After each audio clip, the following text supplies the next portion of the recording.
Hello, welcome to the January 17th, 2025 Club Cubase livestream. My name is Greg Undo and I'm the host of the livestream today.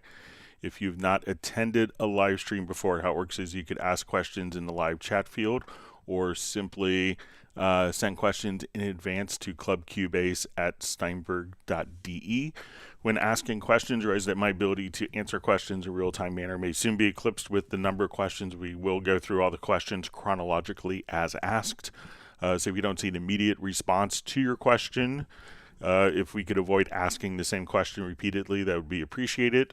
When asking questions, if you could specify which version of Cubase you're running, is it version 12, 13, 14, which level, so if it's Cubase LE, AI, Elements, Artist, or Pro, or other Steinberg programs, and which operating systems, so if you're running on Mac or Windows, that information is helpful. We should have an index of all of the topics that are covered in today's live stream pinned to the top of the comments field, so that you could quickly navigate to particular topics. And if you wanted to search for topics that have been asked in previous live streams, you could go to cubaseindex.com. We want to thank Jan from Stockholm for creating that website. We have two people that serve as moderators, Agent K and Jazz Dude. They're not Steinberg employees. They just make it a better environment for all of us and make it a better community experience. And we appreciate their efforts. We'll also give a special thanks to Jazz Dude for his work with the unofficial Cubase Nation Discord, which is a wonderful resource of information for the Steinberg community. So make sure to check that out, and you can find a list of different tutorials and links and different elements to download, templates, and whatnot. So once again, my name is Greg Undo. I work for Yamaha Corporation of America. I primarily focus on Steinberg products, and I'm the host of the live stream today. If you've not, and I'm presenting from in the United States, just outside of Washington, D.C. area, in Alexandria, Virginia. And if you're watching us live, please feel free to introduce yourself and tell us where you're from. One quick programming note, there will be no live streams next week. I'll be out in California for the NAMM show, so just a quick heads up with that. So we will resume 2 weeks, a week from Tuesday. So I think that's going to be maybe the 28th, if I'm not mistaken. Just thinking of, so it'll be the 28th. And then we'll continue on from there. All right, so let's go ahead and get started. All right, so we see Dwight Cunningham checking in from the Bahamas. He says, I was watching your video on how to get the most out of the chord pads. Can you please explain playing the chord pads with a MIDI controller? All right, so I think my MIDI controller is not responding today. So I'll just open up the on-screen keyboard. So we can do this by holding down Option or Alt plus the letter K. So we could open and close that. And what I'm going to do is just come over here and we could trigger particular chords. And when we look at we see our chords that are defined here. And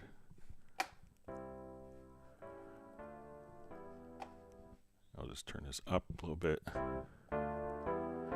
Okay, so when we want to actually trigger these chords, we can see the note range as defined here. So we can see C1, that when I have this particular track selected, we can now trigger these chords. And if I want to trigger these from my MIDI keyboard,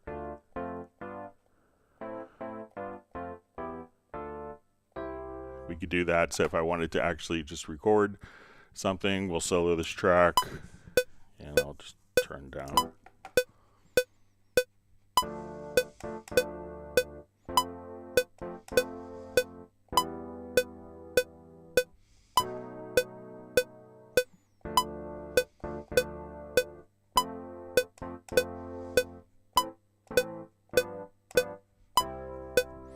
And now it's as if I had recorded all the chords, and we had just kind of sequenced those particular chords directly from triggering it from a keyboard controller. So once you have the chord pads, one other thing to make sure is that you have these actually set so that it is on. And now we could just take a MIDI track and trigger those chords from a MIDI controller. And if you wanted to get a little more creative with that, we could also just come over and say, okay, we want to do playing chords, but we could also do patterns. So let's say I wanted to come over here and let's do like maybe a piano. So let's do maybe a Latin pattern. So now I could just trigger the chords.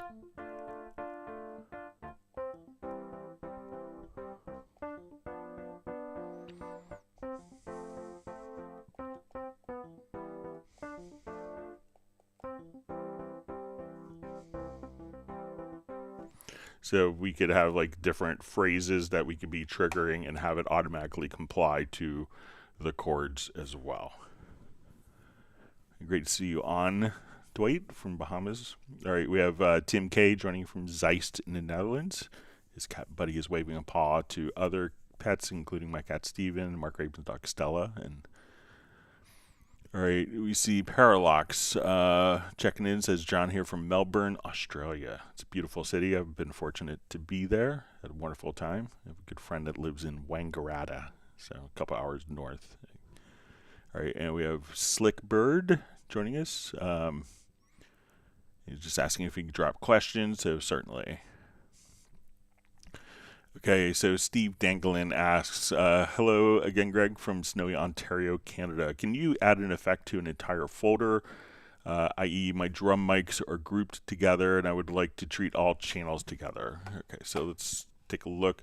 So folders are going to be kind of a visual, you can think of it as a visual thing, but it's not going to do any processing because our folders can contain other aspects that that don't necessarily pass audio.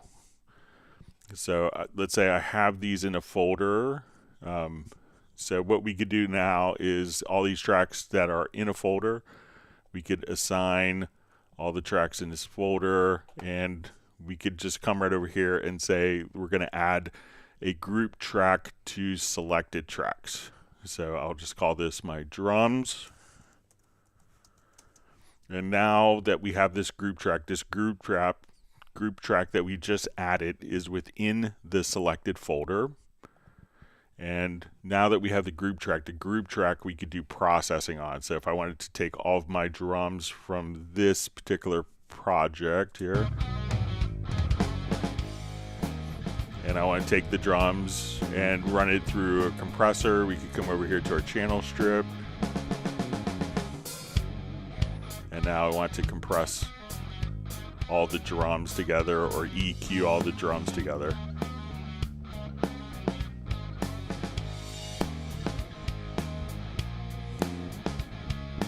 So the folder itself doesn't have audio capabilities, but when you route contents within the folder, and again, you could just select those particular tracks and come over here and add the group tracks. Now, if you want to do this from the start, so let's say none of these are in a folder, there is a macro, and my macro list is very large, so and it's going to be selected tracks to new folder.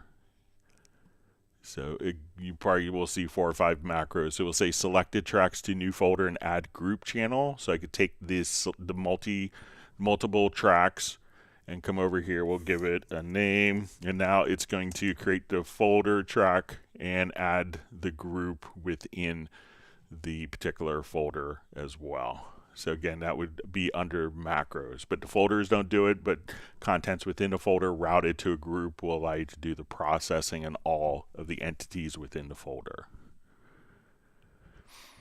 All right, so we have Roland Stuff checking in from Sussex on the south coast of England. Thanks for joining us. All right, and he has a question. It just says, harmony generated voices won't stick where set in VariAudio. I can hear the change pitch okay, but they won't stay put. I've had bouncing source, track and harmony voices, but still no joy. Okay, so let's come over and add a harmony to a particular track.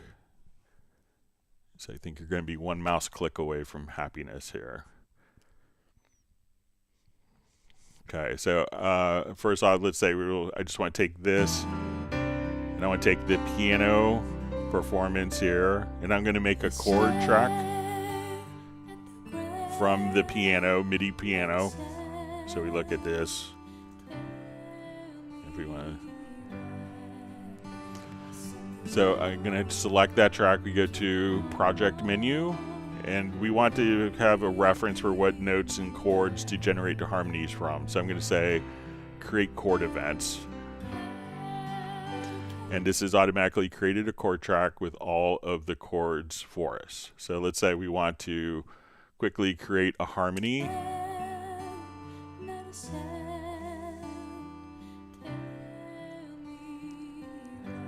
So and take that phrase, tell me why, right here. And I want to generate a harmony for that. So we'll come over to your audio menu and say generate harmony voices. I'm going to put in 2. I will just kind of adjust the vibrato down just a little bit. All right, and now when we do this, we could see we'll have our harmonies that will be correct based on the chords. Now when we want to edit these particular harmonies, I'm going to select these 3 tracks. I'm going to go into the sample editor. So we'll just say, okay, let's come over and I'll go into my full screen sample editor here, and we'll say enable the VariAudio. I could see my VariAudio edits here, kind of just laid out.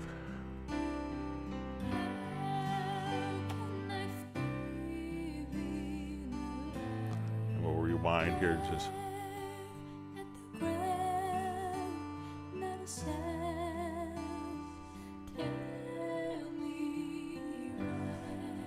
All right, so when we want to edit our multiple parts, we'll see like our different part editor here. Let me see if we have this.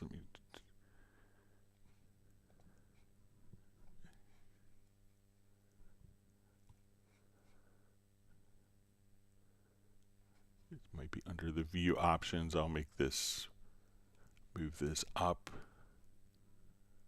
Okay, so when we want to do editing on a particular part, so if I want to now move,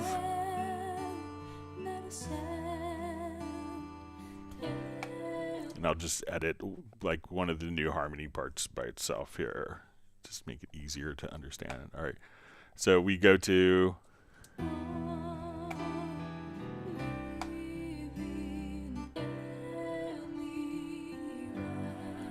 so let's say we have our harmonies here. So it will kind of generate the harmonies for the whole part.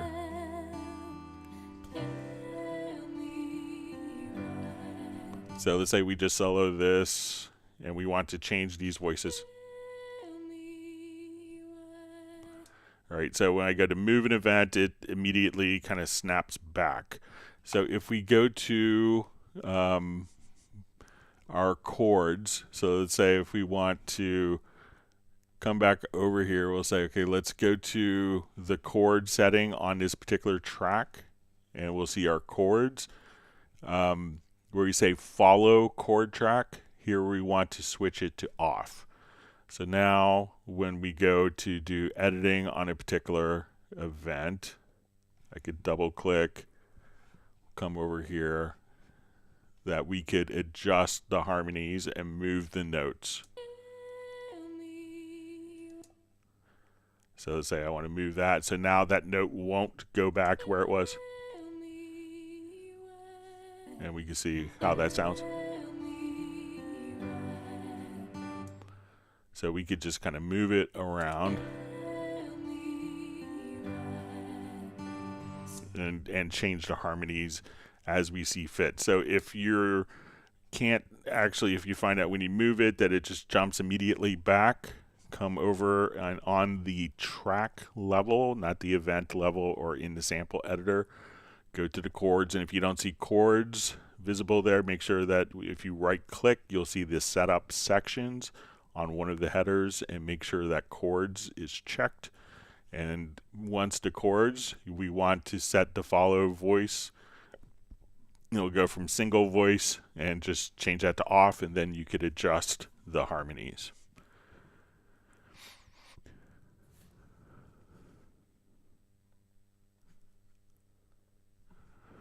Okay. So we see, hello Greg, how can I add a key map to the first insert of the control room, for example, using supervision, pre-fader, etc.? So we can't necessarily add plugins from like a keyboard shortcut, but if you wanted to just kind of click here and add, if you have I'm not sure, I know on the actual tracks themselves in Cubase 14 that we could add, we could say open up, you know, supervision in this, but there isn't a way to add an insert and select a plugin via key command. So it will, if that's what you want to do, you'll just have to add that particular plugin manually. Once you do that, you know, it will stick. So, you know, it will persist as you change different projects. So if you wanted to go to, you know, different projects, these control room settings are kind of independent of the project. But if you wanted to add a particular plugin, we could do that. And I'm not sure, I know we could open up, let's see if we open up, there's new key commands here where we could open up inserts.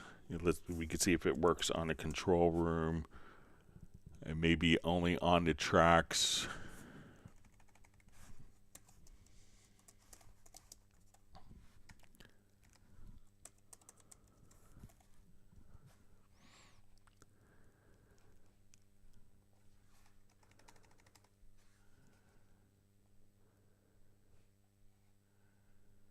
Okay, so we could do it for selected channel tracks. So let me just see if we come here.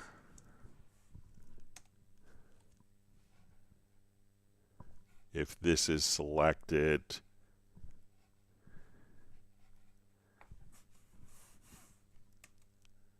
it's not going to open it. But if you wanted to have the supervision open, you know, if you have the plugin there and you wanted to open, so let's say we want to open the plugin from a key command, what you could do is save it as a workspace. So we could come over here and just say supervision, and we could have this as a global workspace or project workspace, and then you could recall and open up the supervision plugin just by recalling that particular workspace via a key command. So let me know if that's helpful. All right, so we have Claes Olsen checking in from Malmo, Sweden. Thanks for joining us again. We see Val from Vienna is Y42. We have Stefan from Sweden. All right, we have Jan from Stockholm, the creator of CubaseIndex.com. We have Uno Memento from Finland. All right, my chat field just jumped.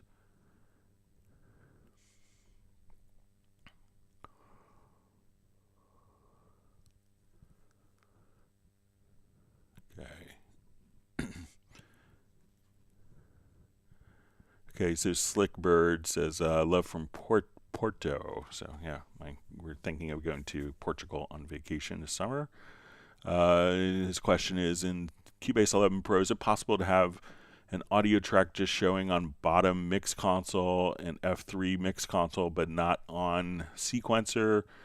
I tried everything and seems impossible. All right, so if we have a number of tracks, so if we want it not to be visible, so let's say if we come over here, we'll activate this project. All right, and I'll revert.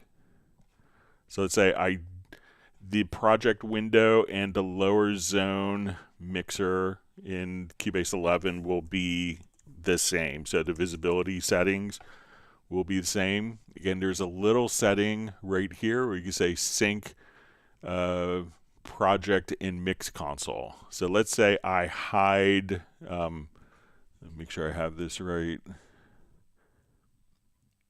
Okay, so if I don't want to see this, so if we uncheck, so if I do this and we go to Project Mix Console 1, this will sync with the settings here. So if I want to hide it, okay, so it's possible to have an audio track just showing at the bottom mix console and F3 mix console, but not on the sequencer. So let's say I set this sync to occur on mix console 2. So we could have 4 different mix consoles. So I want to come over to the visibility, and I'm going to hide the bass here. So the bass is hidden. The lower zone mixer is always going to be synced with that. That's kind of a hard truth. But now when I go to F3, let's see if I'm going to uncheck. So we're going to say sync to mix console 2, but not to mix console. Or I'm going to say sync to mix console 4. Okay, so I'm setting it to a different mix console. So now when I hit F3, I think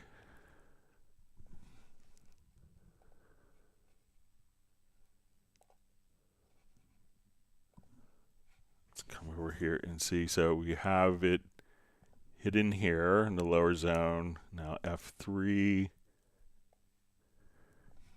But let's say if I come over here to mix console 2, we could see that the bass is there and visible. So just check your settings. So the lower zone will always be in sync, but you could just come over here and choose to sync those settings. Like, you know, you could have this not synchronized at all. So let's come over here. And if we go to like a different mix console, so we could open up mix console 2, and the track visibility will be independent, but the lower zone will always be synced with the settings, the visibility settings on the project window. All right, great to see Michael Graybill checking in from Dallas. All right, we have the artist known as Love checking in. All right, great to see Vince. We hope that your hospital visit went okay and that you're doing well. You've been in my thoughts. I think you're having an EEG on Tuesday. All right, so we have Tom Messina sending greetings from Franklinton, North Carolina.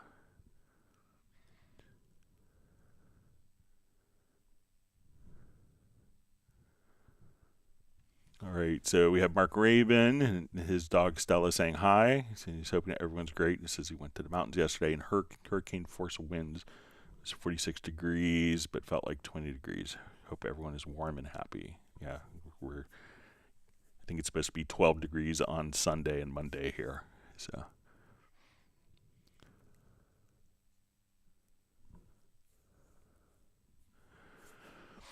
All right, Mark Rabin or Val asks, after exporting a 48K 32-bit float mix down to 44.1 24-bit, and I click on Insert as New Track in the Export menu, does it convert it back to 48K 32-bit for the session? So it can, depending on what preference you have. So if you come over here to your preferences, go to Editing to Audio, and if we just say on import audio files, if we don't come over here, you know, you could just have it automatically convert to the project settings. So I think it will export it. I'll just do a quick test. So let's say this project, we're currently at 24-bit 44.1. I'll do a quick export.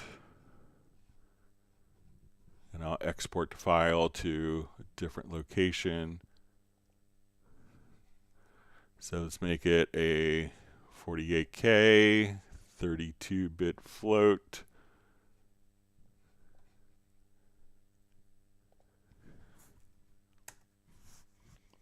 Okay.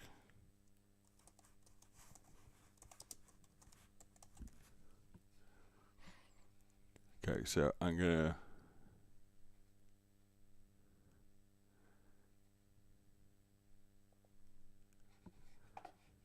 Okay, so I'm going to not create an audio track first.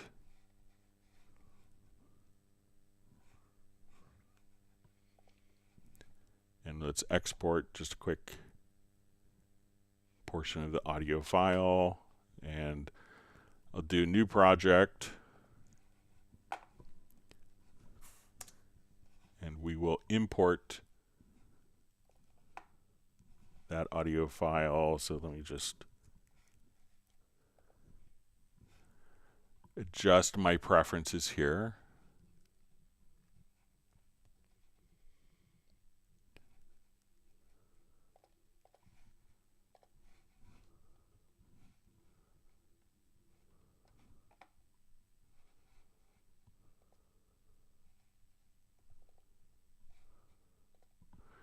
Okay, so now we look at this file. It is 44. Let me just look at in the pool.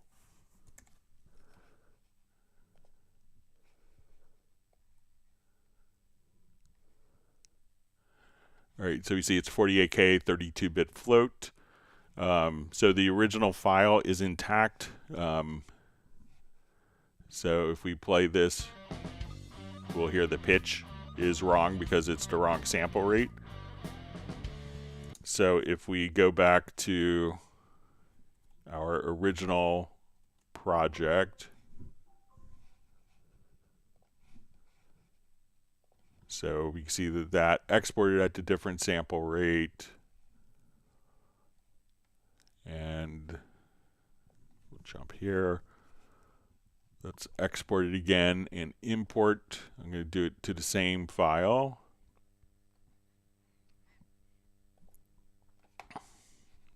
And we're going to do it to, let's say, 44.1, 32-bit float. We'll call it mismatch sample 2. And let's import it into, we'll create an audio track. So let's make this 48K, so it's a different sample rate.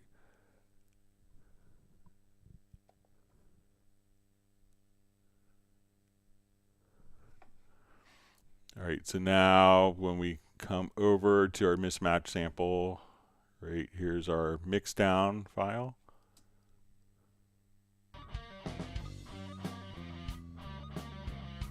So because we hear that that's a different pitch than what we, so if we come over, let's get to the preference and say on importing, convert to the project settings. Okay, so now it will convert that particular file. So let's look at mismatch sample 2 in our pool window. So we see our pool here, and we can see that that's 48K 32-bit. Let's do the same thing here. So we'll say export audio mix down with those particular preferences set. We're going to call this mismatch sample 3.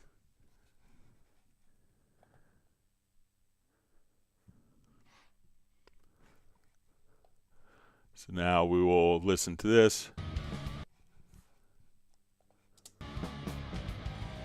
Oh, and I did the mix down with that other one active, so let me export that again.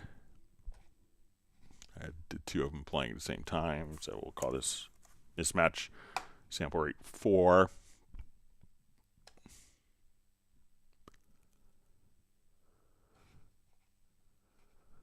Okay, so you hear that's the same pitch, but when we look at, we'll jump back to our file. So we look at the file here in the pool, Control or Command P, so mismatch sample rate 4. We can see that when it was imported, it's going to be 44.1. And let's go to our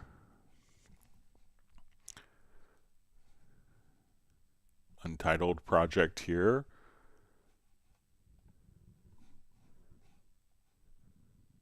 And when we go to open up the particular file, Sorry, I'll import the file.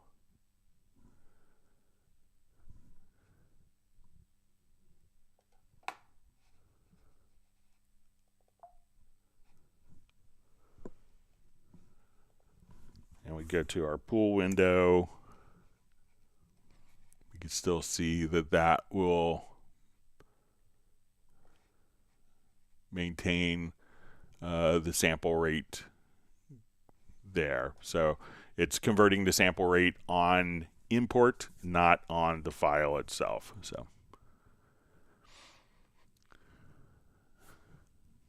So it's that preference that's really critical, Val.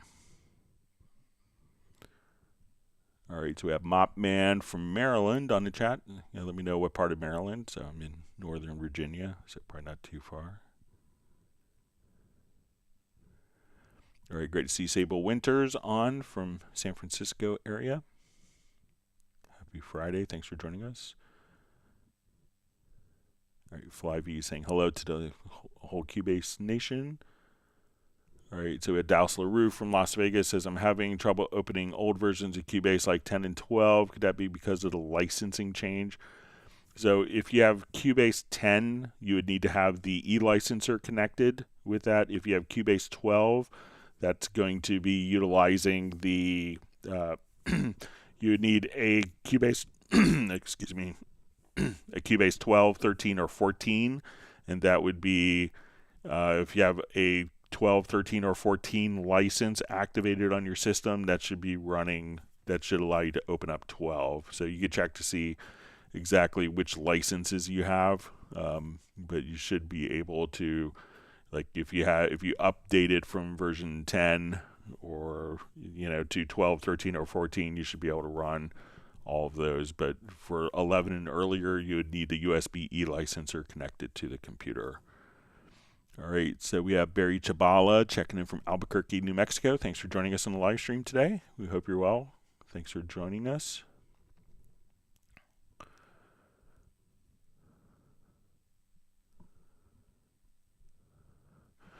All right, so Slickbird asks, Greg, I do have one more. If it's okay, you could ask as many questions as you want. That's why we're here.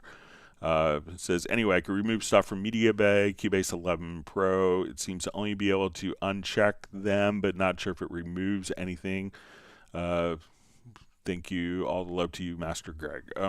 So when you go to your Media Bay, when you could tell to uncheck particular folders. So Media Bay kind of looks for what's going on in your particular system. So say I come over here, I want to go to my user account. Let's go to my admin account here, and I want to go to projects under documents. So as we do this, I could see all of my different all my different projects are going to be here. So if I want to look for audio files, so we don't necessarily delete elements from Media Bay. You can, but most of the time, so that would delete it from the hard disk.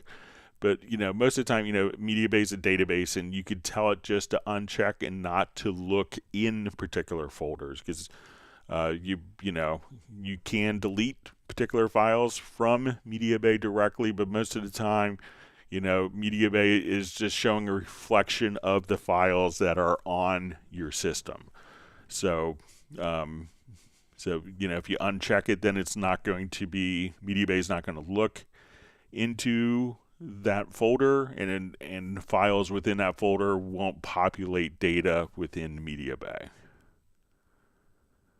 So Slickbird says, Greg is a mouse virtuoso. So I'm like Hans Zimmer. If you ask him what instrument he plays, he would say computer.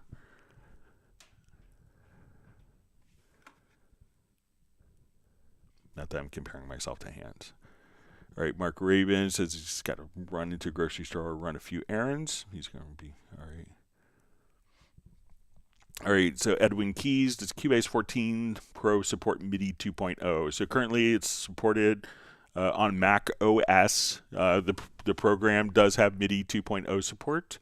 So there's not a lot of actual hardware yet. It's a little disappointing that the hardware hasn't caught up. But when you go to like your Cubase preferences and go to MIDI, here we could have, we could see our high resolution display range. So if we wanted to, come over here, we can see our high resolution display format. We could also just have, if you go to MIDI, we have the full MIDI CI support. So yeah, Cubase does support MIDI 2.0. I think we'll see it coming in Microsoft pretty soon. There's a lot of activity going on there. But Cubase does support it. Not a lot of hardware does. Not a lot of instruments support it, but Cubase has supported it since version 13. All right, so we have Alan checking in from Scotland. He has his i9 with 96 gigs of RAM. Sounds like a great system. All right, so Mark Rabin's just asking if there's Zoom today. So I think it'll be the 31st. It will be a Friday, and we'll be doing our Zoom then, so 2 weeks from today.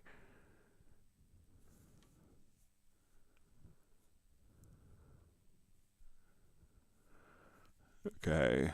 So you see Michael Graybill has a question. In Cubase Pro 14, if I've got a new template with updated sample paths that I'm bringing old projects into. I'd like to bring in track settings and especially automation from the instrument tracks. But when using import from project approach, it'll replace my template instrument with the older project version, which then requires extensive sample paths updates within inactive old project. I can copy MIDI parts directly, but automation is disabled if the project isn't active. Is there a way to bring over the fader automation without it replacing the existing instrument on the instrument track?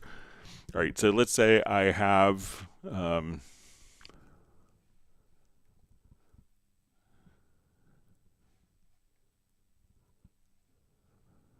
right, so let's say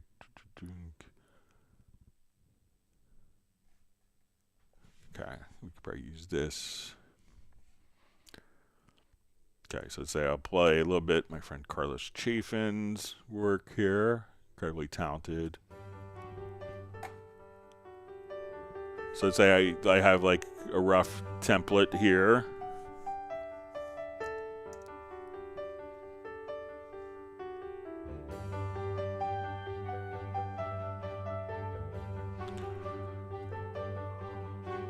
So we have kind of like full orchestral type thing.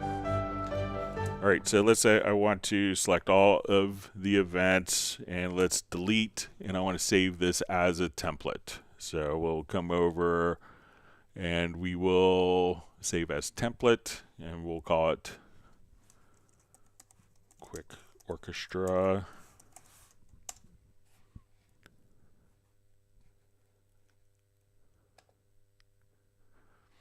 Okay, so I'm going to start a new project with that template.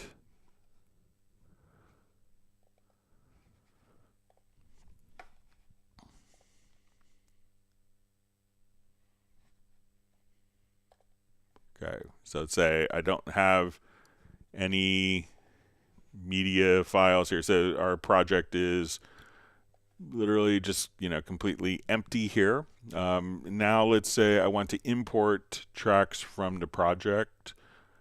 All right, so if we do this, I will come over, let's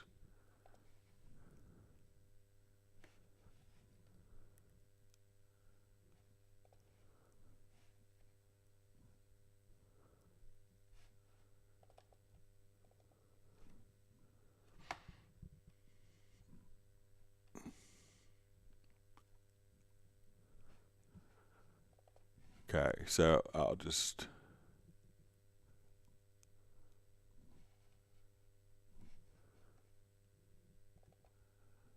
all right, now when we see all of our parts here, so say I want to select all of my data. Now we see that it's automatically going to create a new track. Now if we're kind of using the same, we could choose select matching, and now what we could do is see where the particular tracks are going, And so if you click right in this window, you could choose new track or select matching. And this will, if like this instrument is automatically aligned, when we hit OK, now all the data can be placed onto the same tracks as it was before. So just use, I think that if we come over here on the import tracks from project and we open this up, try this select matching. So once we select all, and then we don't have to create a new track, you can, but if we do the select matching, then I think everything will carry over for you. So you could do it manually, or if you have a number of tracks, you could just simply import and assign it there. It won't add a new track, it'll put it onto the existing track. And we could have the automation, if that's checked, automatically carried over. So give that a try.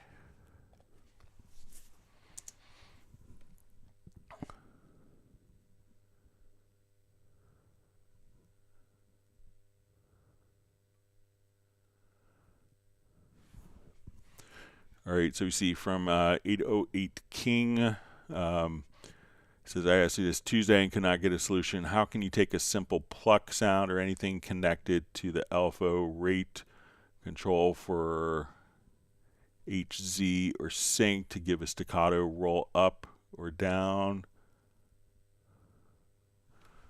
All right, so let me just look for a quick plucked sound.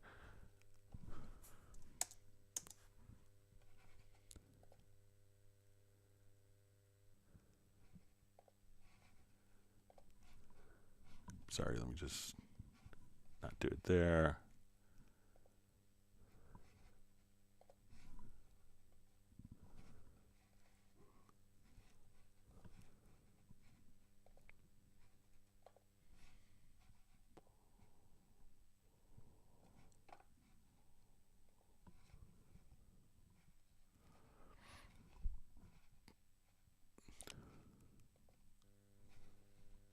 All right, let me just look for.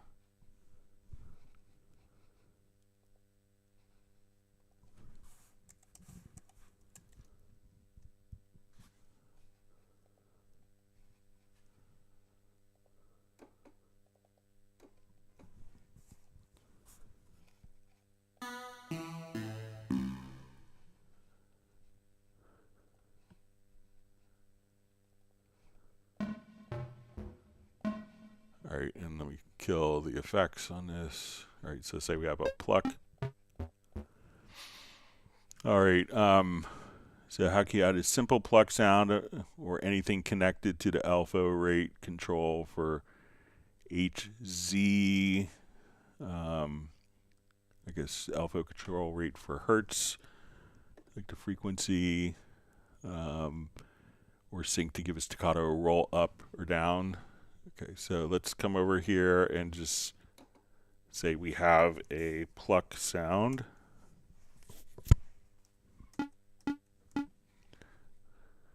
All right, so we'll come over here and let's just say we want to. Let me just see if I can find a.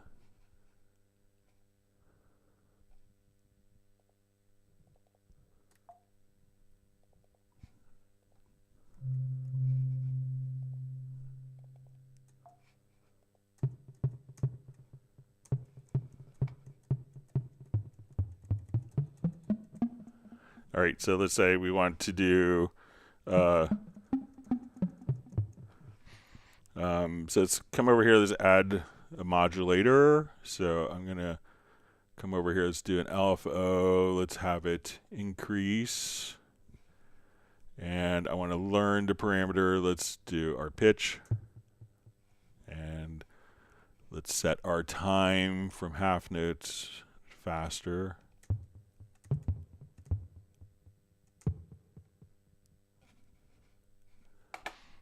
Just see if I could adjust the.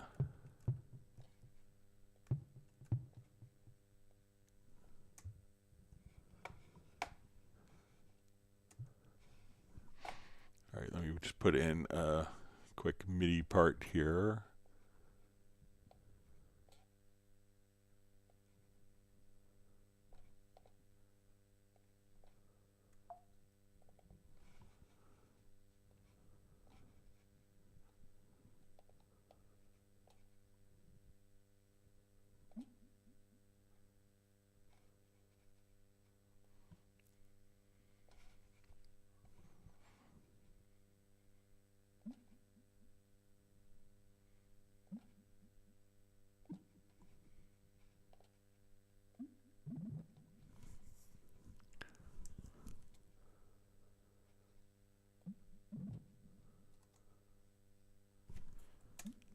All right, so let's.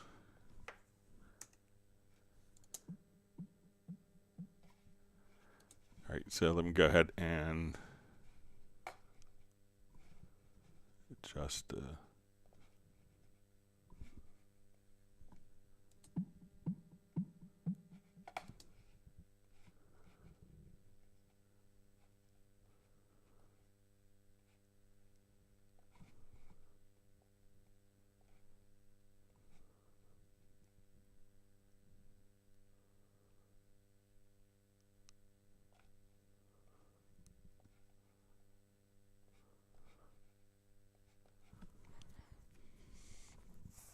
Okay, let me just.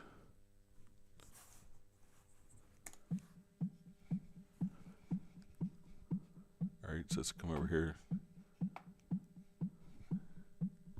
Let's make this slower. So let's say we want this to be.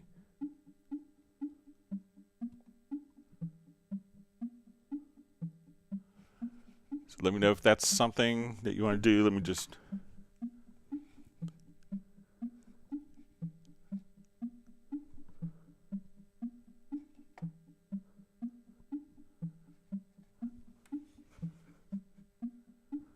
All right, so it says, how can you add a simple pluck sound or anything connected to the LFO rate, control of the frequency or sync to give a staccato, roll up or down. So let's say if we want this to be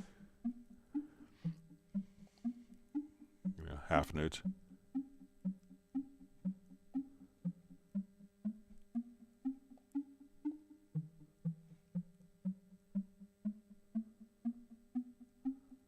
So now we just have one single note that's repeated, and we could have it kind of automatically increase in pitch. So let me know if that's kind of what you want to do, 808 King. So again, what we did is I just took the coarse tuning, and I assigned that to an LFO, and if we wanted to go down,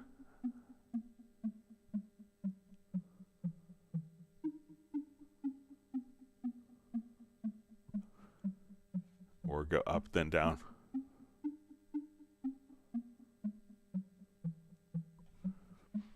So let me know if that's helpful for you. Sorry for misunderstanding earlier. All right, wonderful to see Brian Sawyer, Sr. from Wilmington, North Carolina, from Novant Hospital. We hope you're doing well. If you're in a hospital, we hope it's just for maybe a quick test, and if not, for a speedy recovery. You'll be in our thoughts.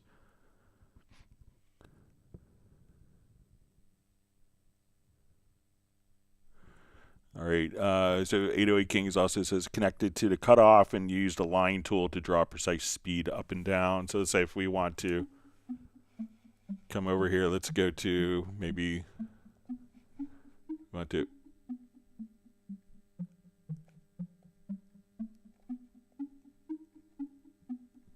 let's say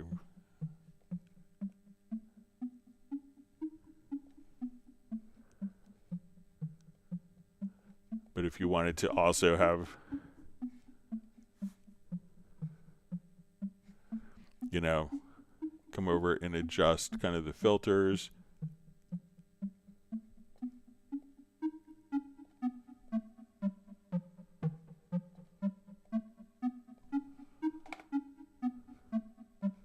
And let's say if I make this longer, perhaps.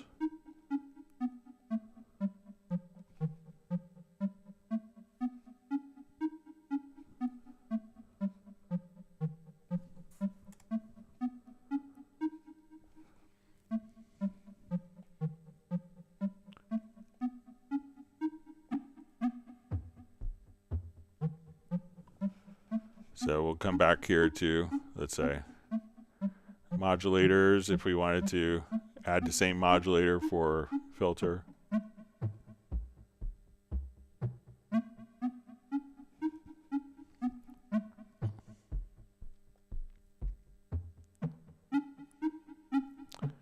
Or if you wanted to create a separate modulator for that to go faster.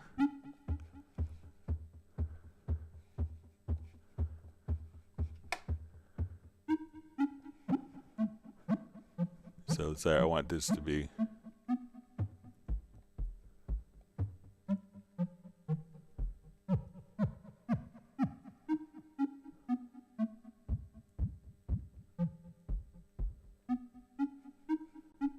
different shapes.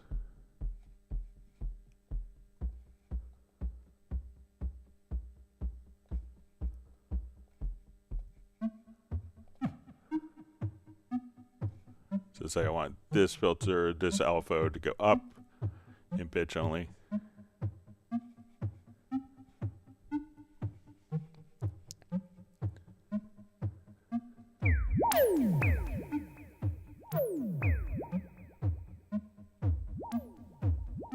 So you could do stuff like that as well. So let me know if that's kind of along the lines of what you want to do. All right. All right, Stanislaus Vitort. Hi, Greg. Are CMC controllers still relevant in 2025? Thanks. You know, if you're incorporating them into workflow, they still work. So, you know, they could still be relevant. A lot of people have kind of moved on to other controllers, but you know, there's still tons of people use CMC controllers in contemporary times. Like I still have my CC 121 sitting right next to me, to my left. All right. All right, so we have a Recyclop from Finland. Says need to be jumping on and off today, so great to see you on. All right, and we have Benny checking in from Sweden. John Costigan from Kenosha, Wisconsin. We have the Frozen One just asking what's up to all the Cubase users. Always wonderful to see Michael Teams from Weatherford, Texas. He says the freezer door will open again tomorrow. Yeah, I think we get it the day after you. And our rainstorm turns into a snowstorm.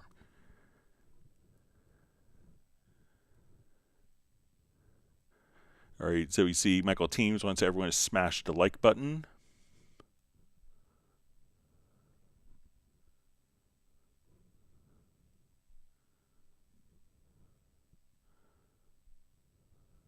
So Chatfield just jumped.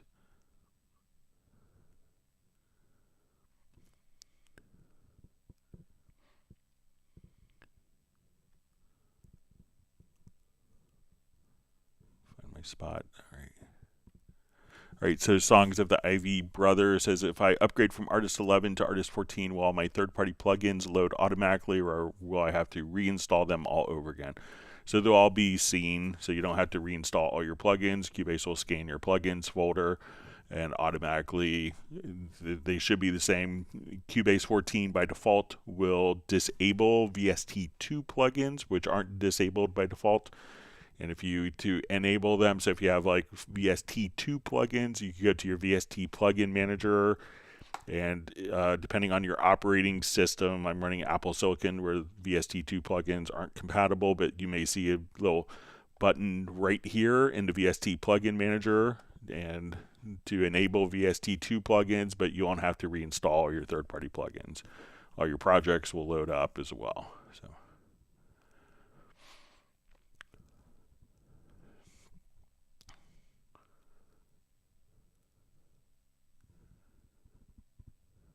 All right, wonderful to see Balsa checking in from Montenegro. Great to have you back on.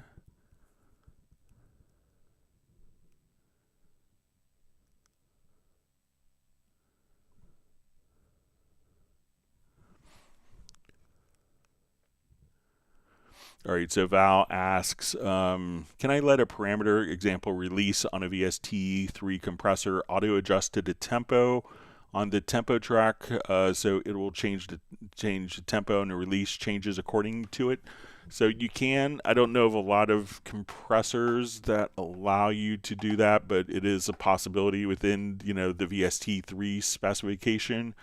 But if we come over to typical kind of dynamics, most of the, just open up a different one. It's not the one I was thinking of. Let's say Black Valve, for instance.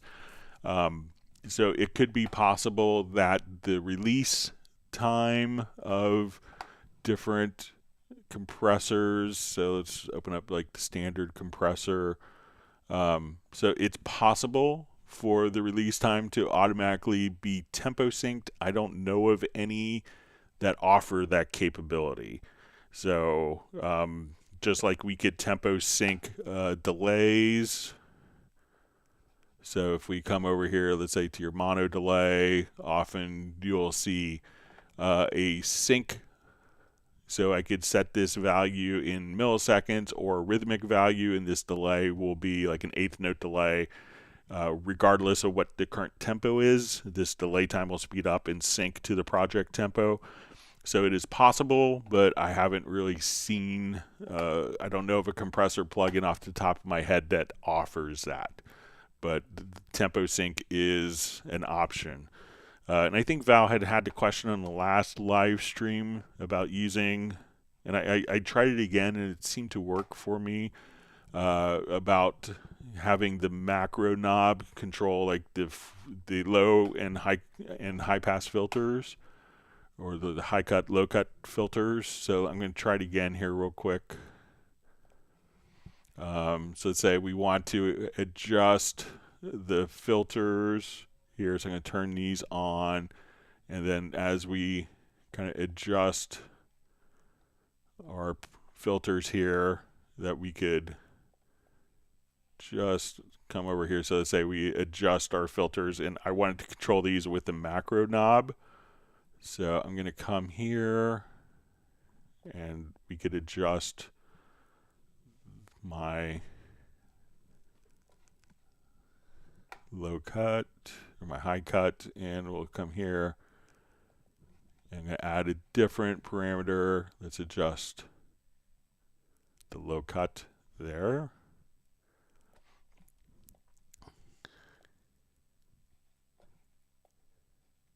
And I had it working. Let me just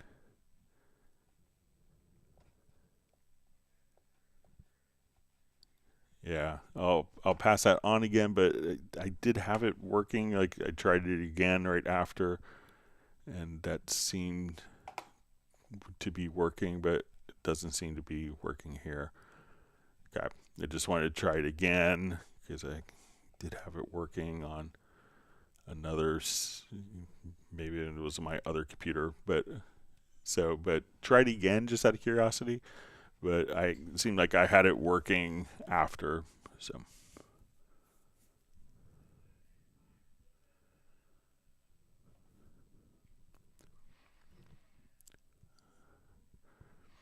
Okay. See Michael Teams.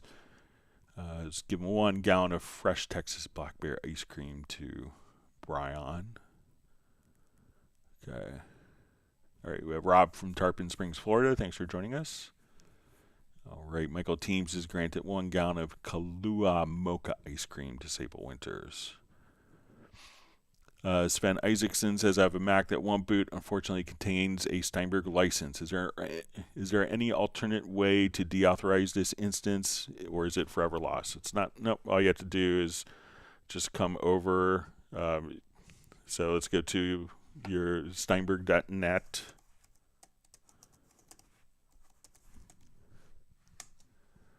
You'll log into your My Steinberg account.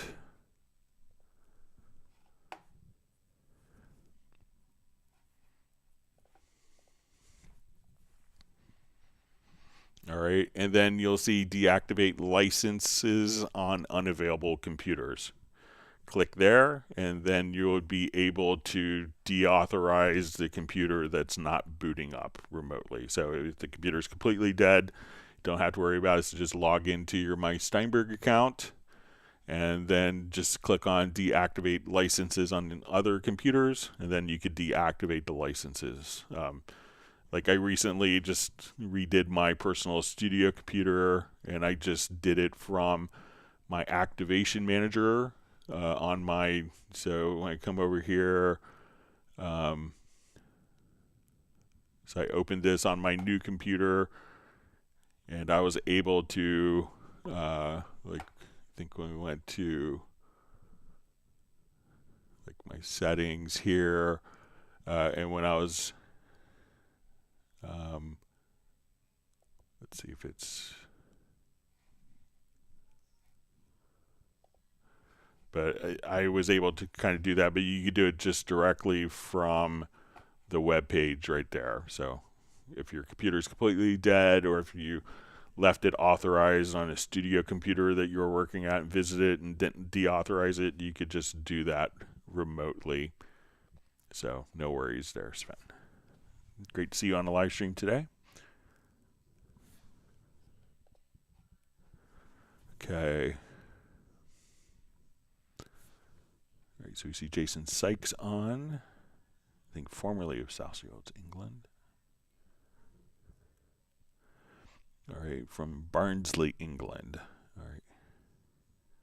All right, Michael Teams has granted my family and myself 1 gallon of Kahlua mocha ice cream. I was a little jealous of Sable getting that flavor, so thank you for that, Michael. It's very generous.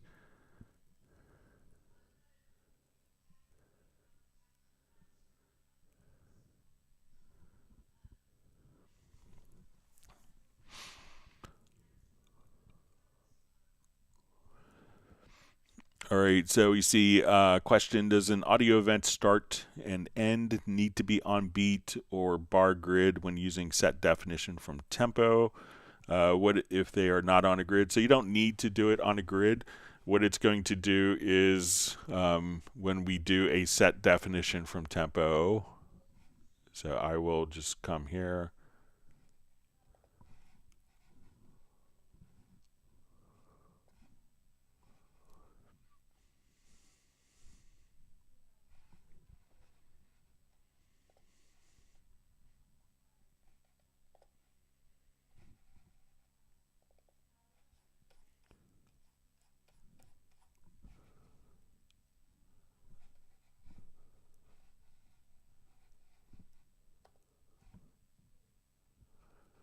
Okay, I'll just...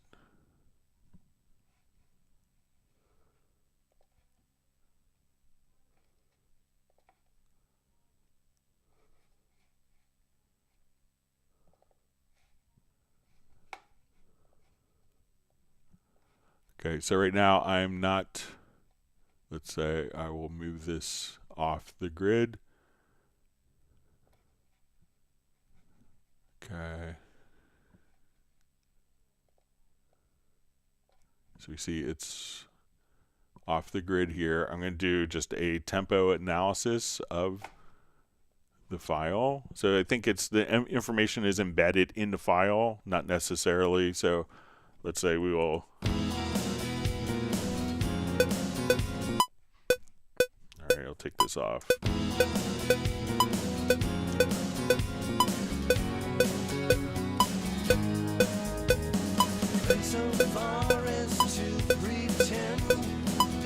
All right, so I'm going to come over here and do my tempo detection.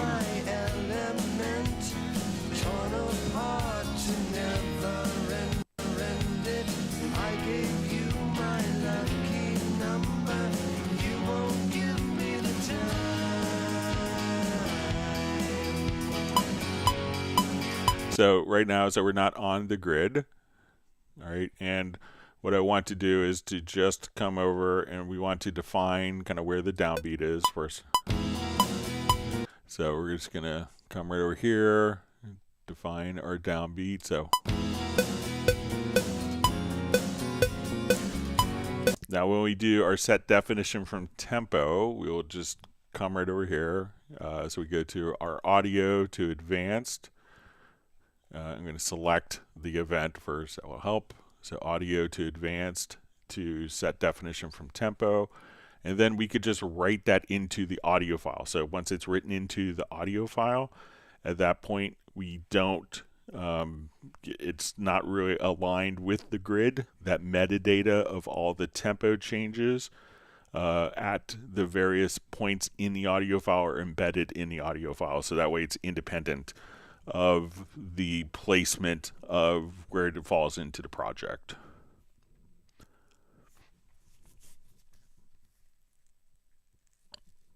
All right. Let's see, G. Robinson just says, hi, Greg, love that you're doing these live streams. So thank you. I'm happy to be able to help people. All right, we have John Barry checking in from the English Riviera. Thanks for joining us today, being on the live stream.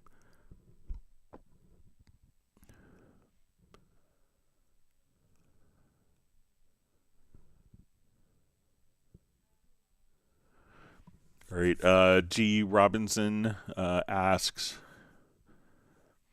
have a coloring problem. I created 10 folders, added instruments, used a project setup to color tracks.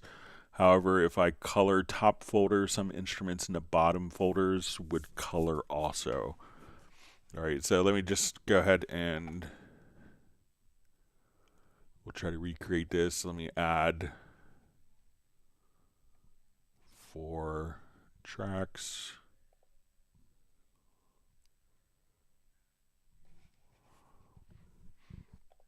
Okay, and I'm going to put these into folders, each of these.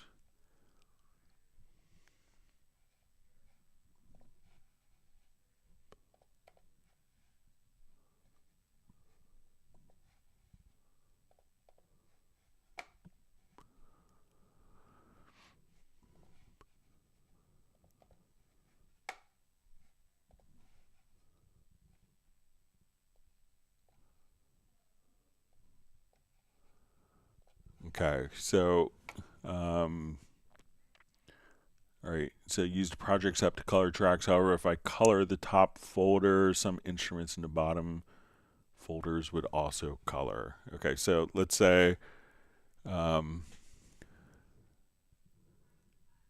the project setup, so I'm not sure if it's like the color setup or the project logical editor. All right, so let's say if I just colorize this folder, so let's say they're all going to be like slightly different colors here. So I'm going to colorize this selected track here. So at the top, let's say this folder that is selected, I'm going to make it red. Okay, so you see that none of the other ones changed. So if I make this folder kind of bluish, none of those change. So let's say if we do it with a project logical editor. So let's come over here to set up. So we want to transform, and we'll say our container type is a track, and let's say that the property is that the track is selected, and we want to set the color, let's say to color 6. Okay. So now when I come over, I have this track selected. Oh, let me just say track or folder. Okay, so now I come here.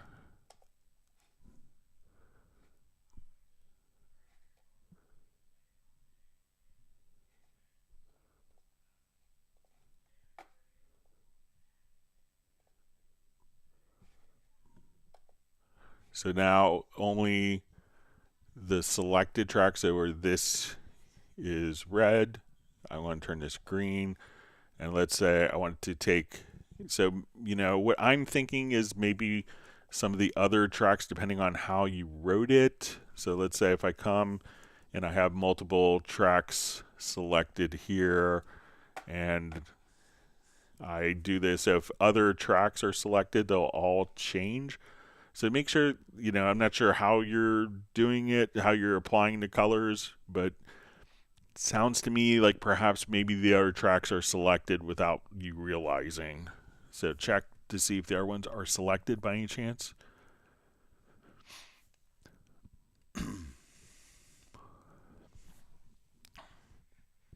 So we see Slickbird says, so the lower zone is always locked. And so I think it makes sense that the two are correlated, and it could cause a lot of confusion if people couldn't find their tracks that aren't hidden in one element and not the other.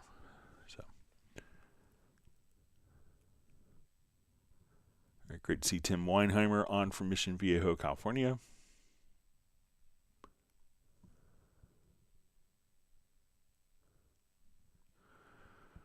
All right, Mark Polhuber asks, and Greg, in Cubase 14 Pro, I have an audio clip with one track. I use the cut tool to make 2 cuts. I now have 3 adjacent clips. Is there a way to delete clip 2 and auto join 1 and 3?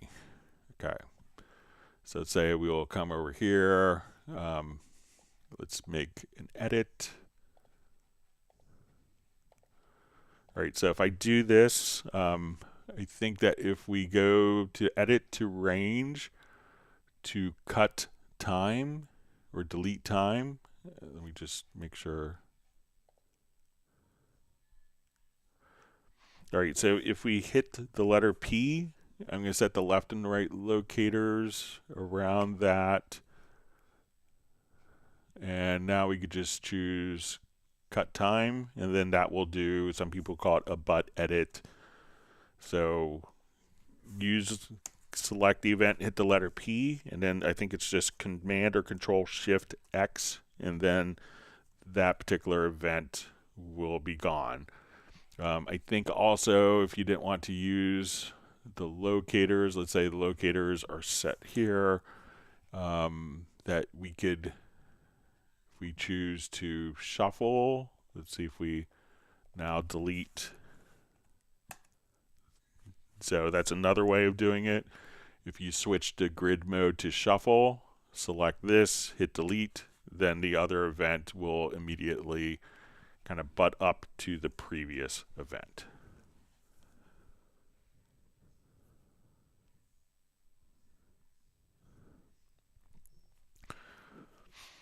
All right, so we have FreeDX asks, Greg, what are the best ways to look into the loudness whilst mastering? Can you do a sample mastering for each platform like Spotify, YouTube Music, etc.? So if you're doing mastering, like, Wavelab has functions for this, so let's jump over to Wavelab 12.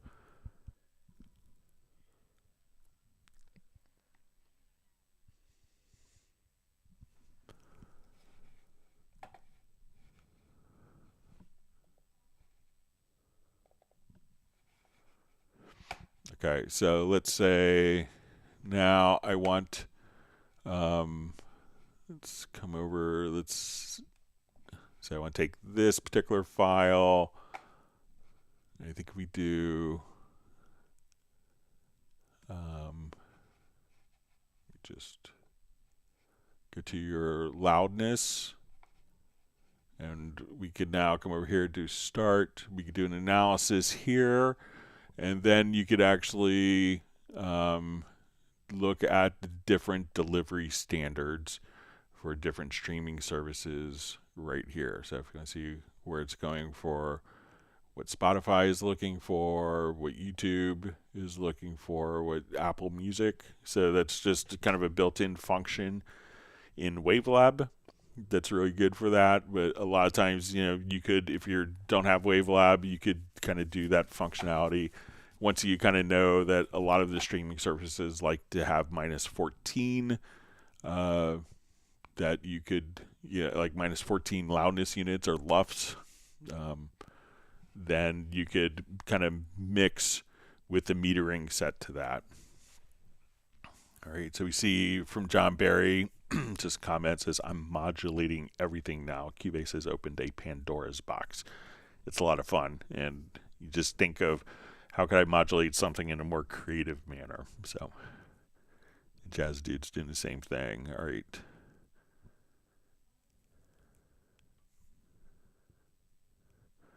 All right, so we see from Val, just says, thanks for your answer. I have it set to import to the project sample rate, but mostly I'm down sampling on export, not up sampling. That wouldn't make much of a difference, right? It wouldn't, and you still have your original file at the sample. So, all right, wonderful to see you, Roger Cabo. I haven't seen you in a while on the live stream. Great to see you back. Thanks for joining us today.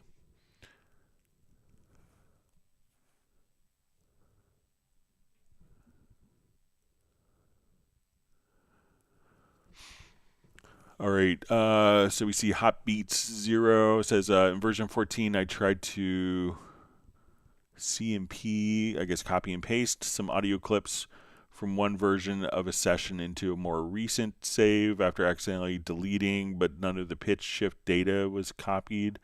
I did an import export as a workaround, but is there a way to copy paste between sessions and keep the non-destructive editing history?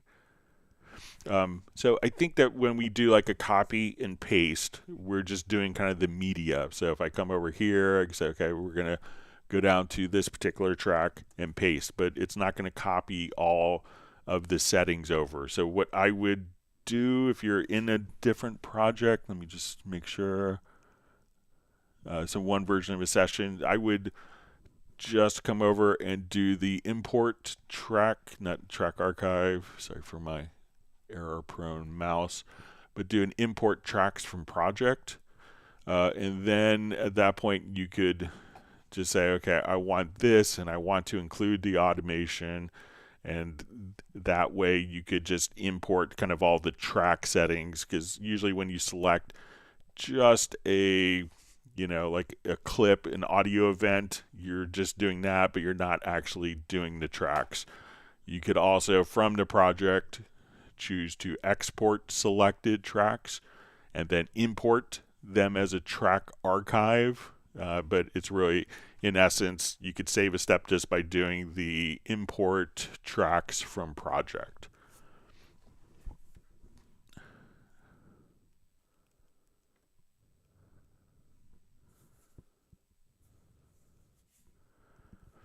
All right, so 808 King says, Greg, what is Quadro? I'm trying to set up a ducking bus and make it simple to just route certain tracks there and have them duck as needed. I would like to make a few different ones as well possible. So yeah, you could, you know, do that. So a lot of people will have all of those tracks going to a group, and the group have ducking. So you don't necessarily have to have, you know, we think Quadro is quadraphonic. So like we have left and right speakers and left and right surround.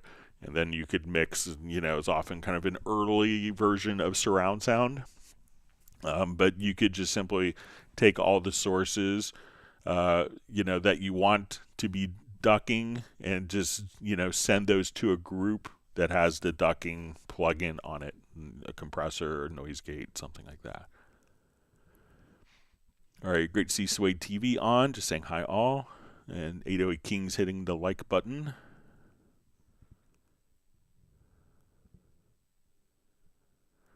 All right, so we have Avri checking in from Tel Aviv. Thanks for joining us today.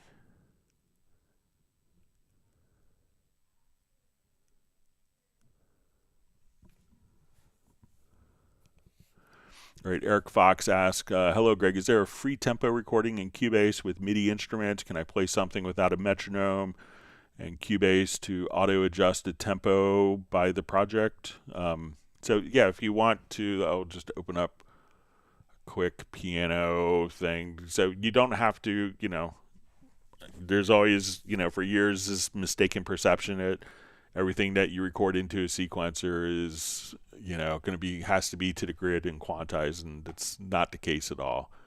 So let's come over here. You open up project, a little part my friend Kevin Doucette played for me. Does a lot of work with AR Ramen.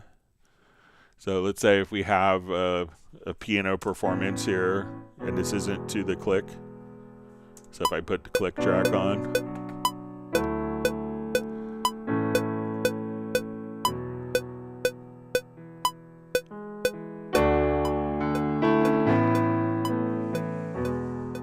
so what I could do is, let's say this wasn't recorded at all to a click. I'm going to come over here to the project menu and do tempo detection. Let's say analyze.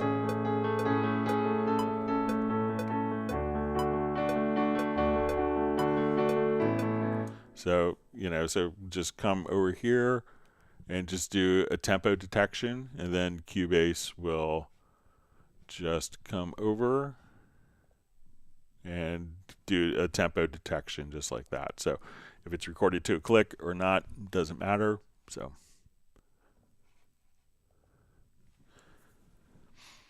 all right.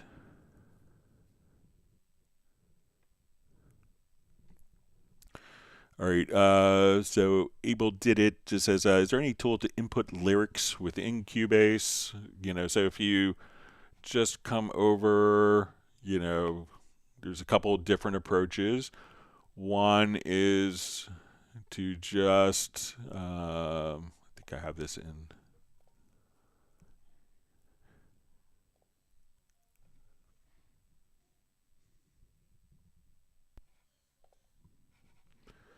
All right, so let's say if we have like MIDI phrase here and we look at it in the score editor, we could come over, we'll see, click on the T here, we could enter the lyrics in here in the score editor.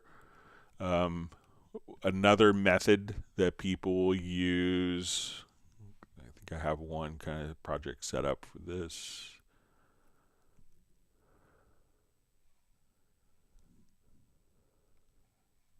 See if it's in my recent.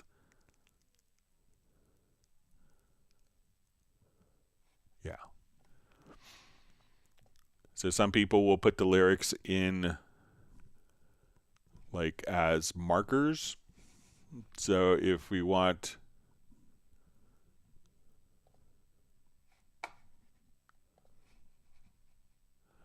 to come over here, so let's say I'll go to my visibility. So we could just have markers with lyrics.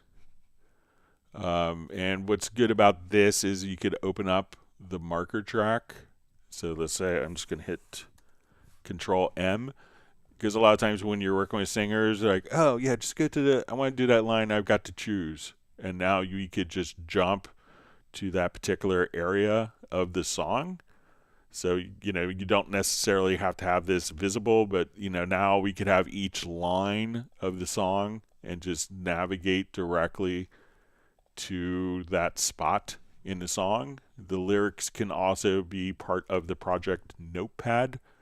So if you want to come over here, we could not only have like copyright information, but all the lyrics can be stored right here in the project notepad. So there's several different ways to put the lyrics in your project. So I generally do the project notepad, and then like when tracking, I will just set the marker, because I've never had a vocalist say, let's go to measure 37. They're always like, go to this line, and now you could just say, okay, we're going to go to that line. I could jump right to that particular part of the vocal, just like that. So give that a try.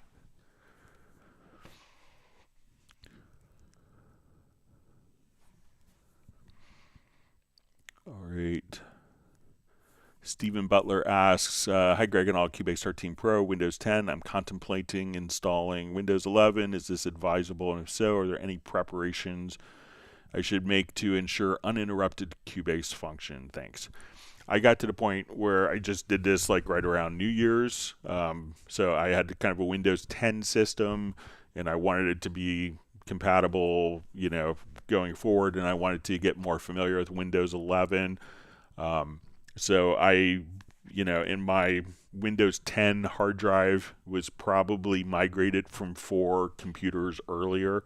So it was like this one hard drive had just been, archived to, and, it was probably from Windows, probably before Windows 7 computer, if that was XP. May have been the start of this, and I'd upgraded the operating system, so I got kind of a brand new hard drive and installed Windows 11 fresh on it myself. I still have my Windows 10, and I could boot from that if necessary. So with that, I didn't have any problems. I reinstalled everything like it was a fresh drive, and I haven't really had any problems. I did deactivate, it showed up as a different account on my Steinberg licensing, and just like how we showed earlier that you could deactivate computers using the My Steinberg control, I just came over here and I did it once I activated the license with the Steinberg activation manager on the new computer. I just unactivated the license on the previous hard drive, that computer, and it was seamless, super straightforward, so no gotchas at all from any of the Steinberg products. So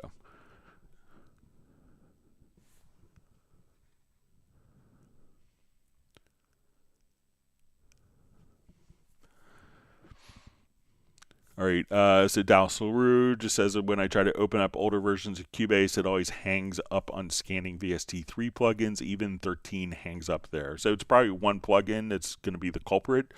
You can, if you start your Cubase, I'll start Cubase 13, and I'm going to hold down Alt-Control-Shift on Windows or Command-Option-Shift on Mac. So once we do that, just as soon as you start, hold the keys down, and then you'll get prompted. Do you want to start the program with third-party plugins deactivated? So you could try to open it that way, and then it could be just one plugin. You know, you could take plugins away in batches and add them in 10 at a time or something like that, and see which plugin is the culprit. But so you can start and open a project and save a project in the earlier versions by holding down Alt-Control-Shift while right after starting the program, or Command-Option-Shift, and then save that, resave it if you want it without plugins, or check, see what's going on. So that way you could run it in kind of like a diagnostic mode if you want to.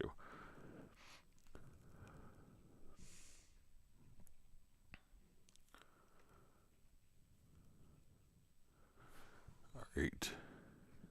Go ahead and quit out of Cubase 13. Make sure I'm quitting the right one. All right.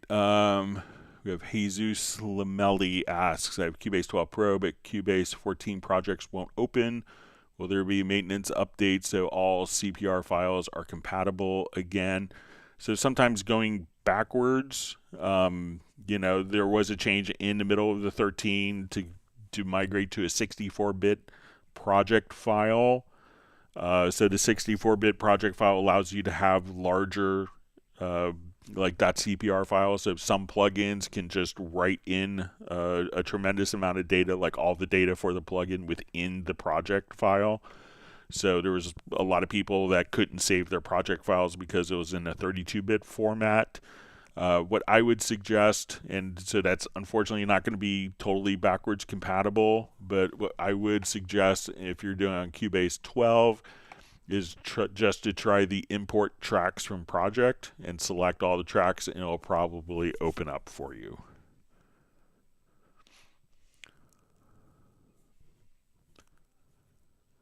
Okay, so you see Michael Graybill says, thank you, Greg. Definitely been using a very helpful select matching feature. I'd hope this would not replace the newer instrument itself, but it seems to really wanting the automation data somehow. So, I mean, you could also just choose to, just to import the automation data without the events. So,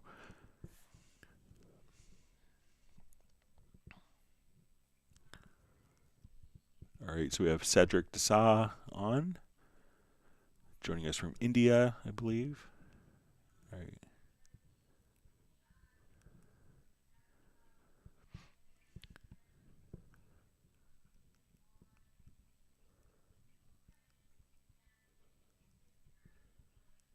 Okay, sorry, my chat field just jumped. All right, so we have a question from Tom Messina. I have 3 mono audio tracks with audio events that overlap in time domain. How do I quick bounce those tracks to a single mono track? Okay, so let's...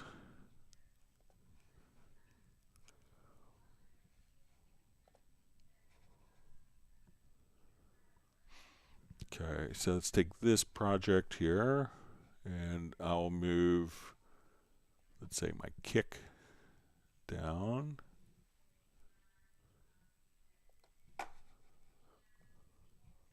Okay, so let's say I have kick, bass, and a guitar part here.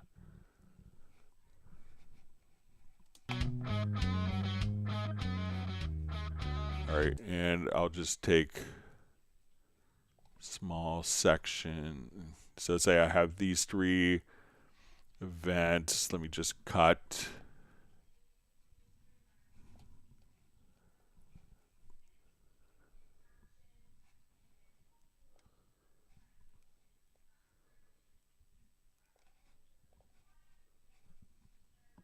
All right, so come here. Let's say for these 3 events. So we're just going to say let's split at cursor. And let's split at cursor again. Okay, so we want to take just these 3 events here and turn those into a single mono file. So I think if we go to the render in place, we'll go to render settings. I want it to be, so let's say our channel settings. So I'm not sure if it will maintain the mono compatibility, but if we're mixing this down, but let's say I want to mix these down. So we'll just say render.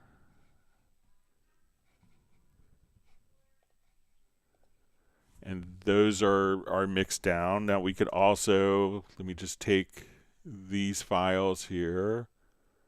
So I'll take these 3 files. Let's solo them. Now I could also just come over here and let's do an export audio mix down. So I want to take my stereo out. Here I want to mono down mix, and we'll create an audio track. We'll say export audio.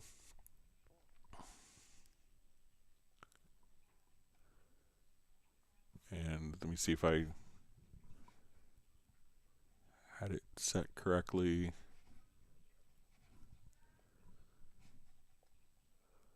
Sorry, let me just set the left and right locators just around that section. Sorry about that, my fault. All right, so let's do our export audio mix down. We'll call this mono down mix. Okay, so we're going to export as mono down mix. We're going to create an audio track.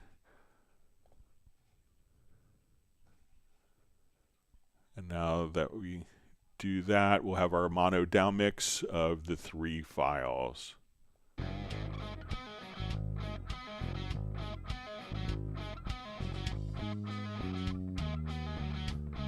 So that's how you could do it. You know, and why when you do the render in place is we're actually hearing it in stereo.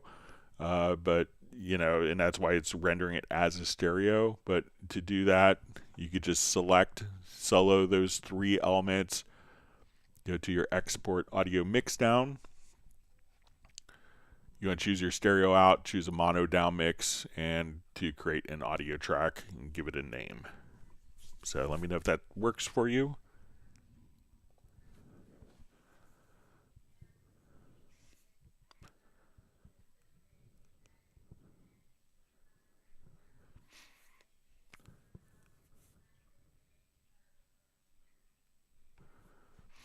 All right, Joy Madhaven says, when importing AAF files, stereo files are split as 2 individual mono files. Is there any improvements in Cubase 14? So generally, all AAF files will split the stereo file to 2 mono files. So it's generally not an import function, but as you create an AAF file, it's split automatically. So I don't think there's any changes in Cubase with that. In Cubase, when you export a stereo file as AAF, you have the option. It says, hey, this may not work in a lot of programs. So a lot of programs won't deal with stereo files, especially like video editing, just deals with 2 mono files. But it's generally the AAF files and how programs export to AAF for compatibility that dictates that those are going to be split. And when you have 2 files that are split, all you really have to do is just come over here. You could select the tracks And if you go to your project, and you'll see convert tracks, so we can say multi-channel or mono to multi-channel. So we can now just come over here, and you could choose to kind of create your stereo track. So just come to your project and convert tracks, and you can say mono to multi-channel right there. So let's say we want it to be stereo. We'll do selected tracks. We'll keep the source track. So I'll just take it out of musical mode here real quick, just so we can see that. So I want to take those two mono, but generally it's kind of the nature of dealing with AAF files. So again, I'll convert the tracks here, mono to multi-channel, and hit OK. Oh, no, I won't hit cancel this time, sorry.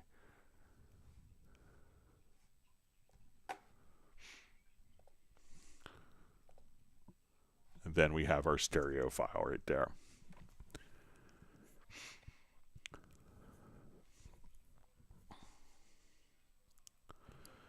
All right, David Griffith says, hi, Greg and friends from David in Wales in the UK. Thanks for consistently helping us all, Greg, and best of luck for the next 4 years. Well, thank you for the kind words. It's great to see you on again. All right.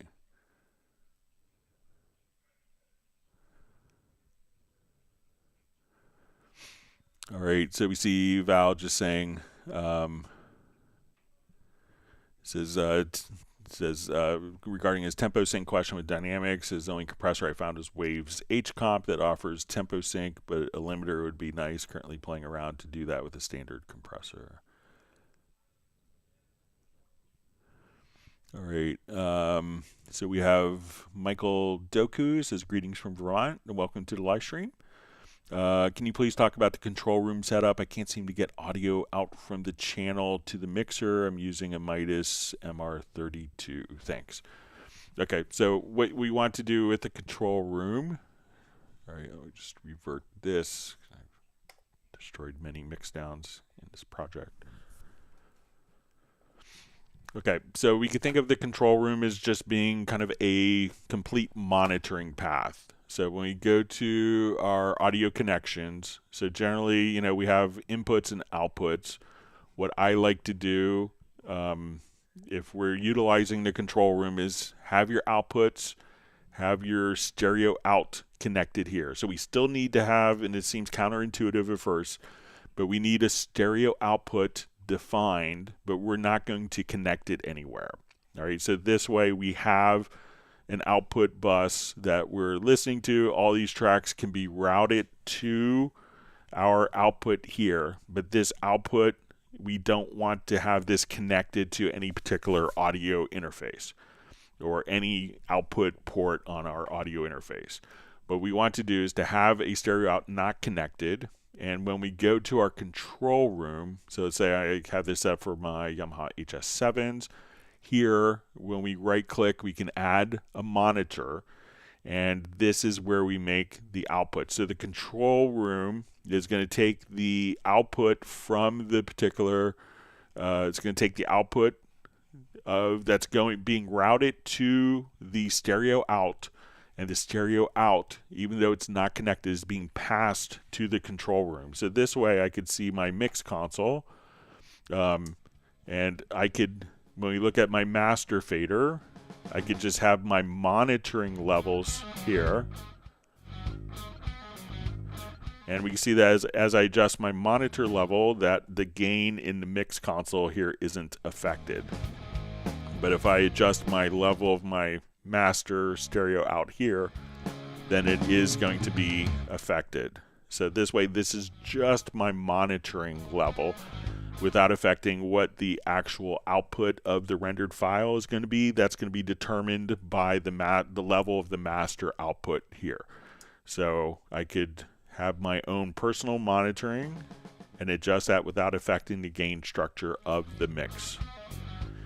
So if it's not working as you expect, and it seems counterintuitive at first, make sure you have your stereo outs here.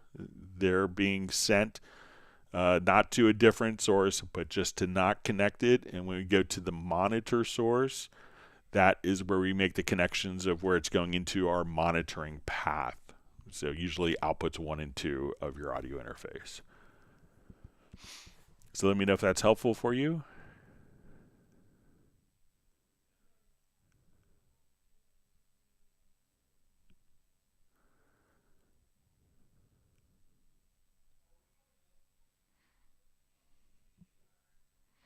All right, so you see Val just saying that he thinks that the macro knob works if it's enabled, like monitored enabled for the high cut, low cut. Let's give it a try. So let me just open up this channel. Okay, I'm gonna turn this on. All right, let's get to our macro knob here.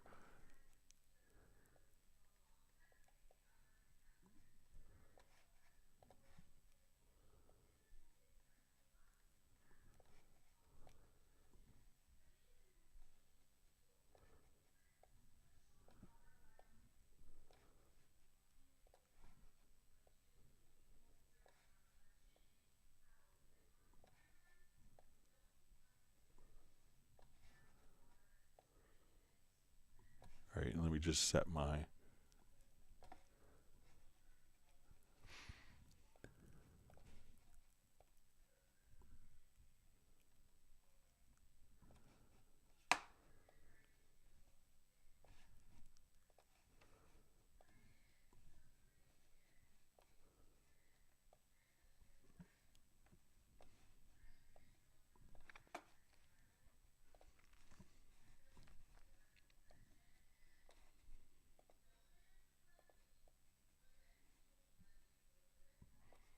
So maybe I just have to kind of start with better values.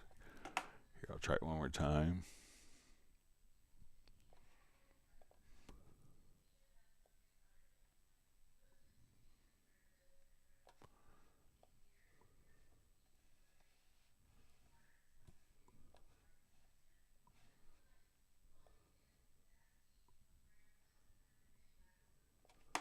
All right, and let me just adjust my percentage amount here, see if that makes a difference. Okay. And now let's do our high cut.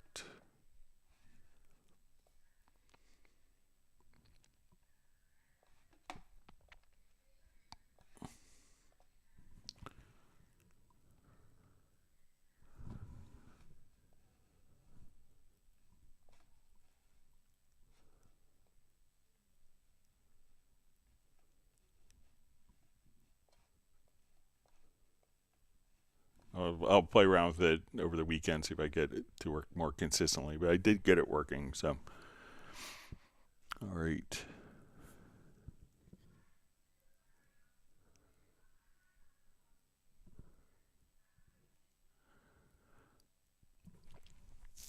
All right, so 808 King says, Greg, can I finally take my USB license dongle out finally? I went to Steinberg and don't really understand still. Sorry, I used 2 machines. Can you elaborate on the USB thing?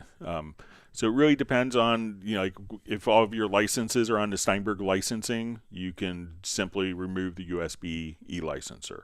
So what a lot of people do is they will remove it and see if there's any plugins that don't work. When you do that, you may have to go to my Steinberg area, and if you have a plugin that's not working, you may have different vouchers that will be available for you to use that could migrate your e-licenser license to over to the Steinberg licensing. So just about everything that is current can be migrated over.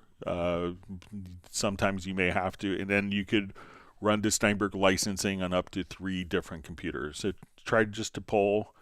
So try, to just pull it out and see if, everything works as expected. I think it will for you. But, and figure out which instruments or which plugins aren't opening or which content sets. And they may have to be migrated and found in your vouchers.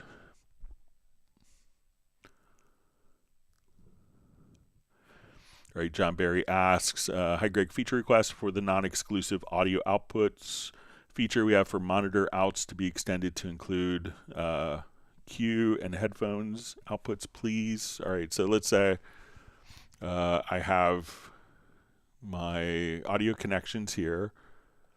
All right, so let's say if we go to, so say I have my mix L and R here, and I want to maybe use that for my vocal cues as well. All right, so there may be a preference which does this. So let's come over here to control room.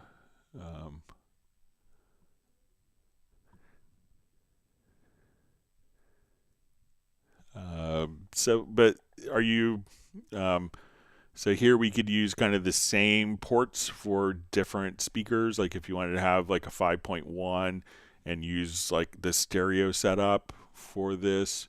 But do you, just curious if you're using, I mean, I can pass it along.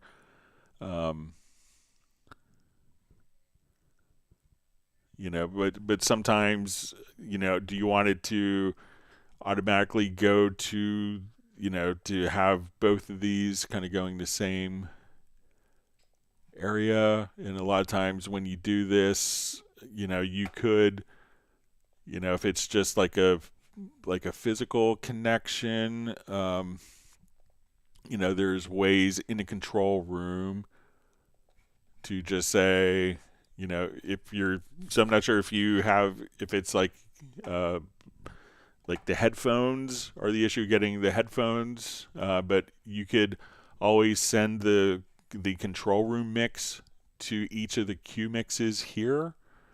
So if your audio interface, which most will mimic the one in the outputs, the main stereo out 1 and 2 will feed it to the headphone outs, and some audio interfaces will allow you, if you have multiple headphone outs, to map other outputs to that. But I could pass it along as a feature request regardless.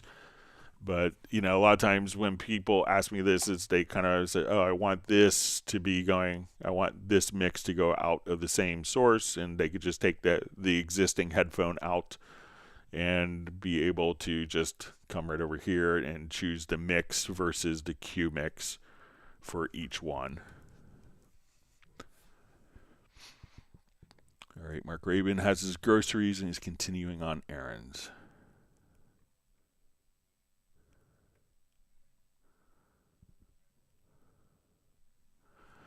All right, Jack Bourne says, if I move a project into a different folder in Explorer, will that cause any issues?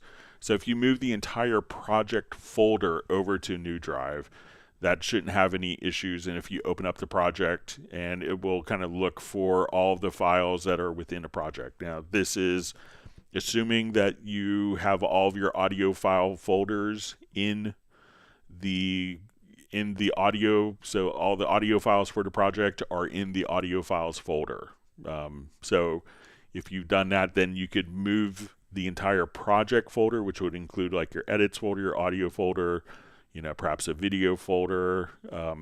If you move the entire project folder to a new location, you shouldn't have, you know, then it's just opening from a location and it looks for the relative like folder hierarchies to reference, and you won't have any problems. But if you just move the CPR file, so if I come over and we'll look at,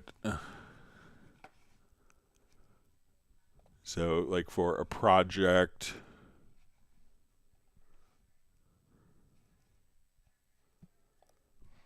so if I take, you know, this, you know, this folder and move it to a different drive, that's not a problem.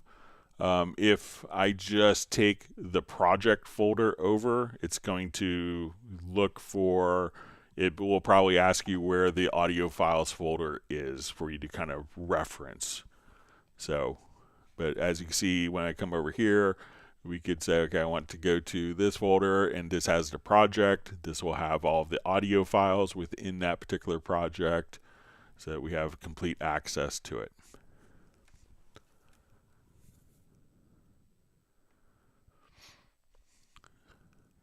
All right. So Aubrey's just asking how I'm doing. So I'm doing great. I'm getting ready to go to the NAMM show on Monday. So I'll be flying out to Los Angeles for that.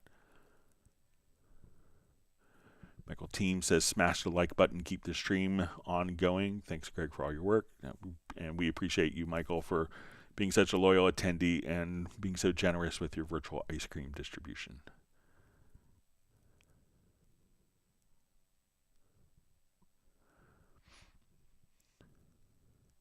Okay, Rebel just asked, how do I chop up a whole song and add it to each pad in Groove Agent? Okay, so let's see if I still have that project open.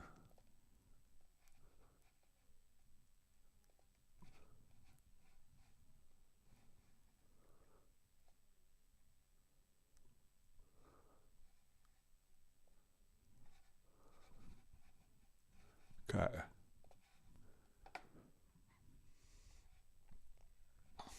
Okay, so let's say I have a song here.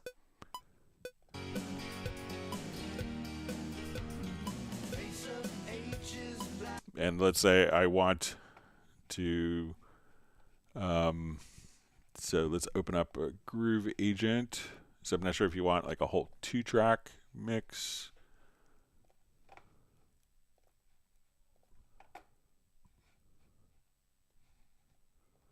So if I want to take the beginning file, I want to take like the middle part here. So now I could just kind of click on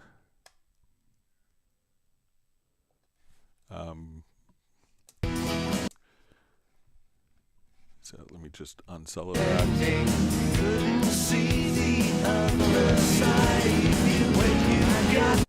Here, let me just switch my playback mode here quickly. Yeah.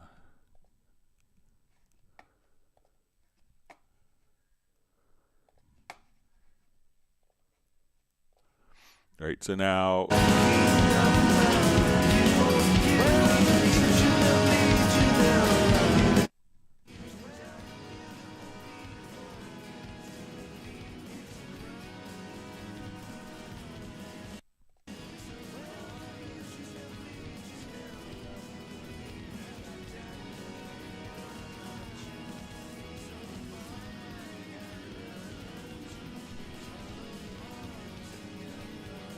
let me just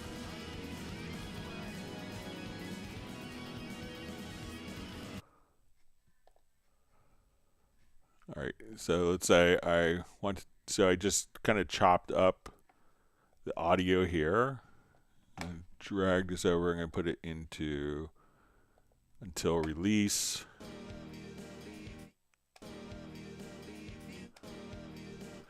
So now I could take the beginning of the file, drop it to this pad, and I'm just going to come here to sample, and instead of putting it in one shot until release, I could just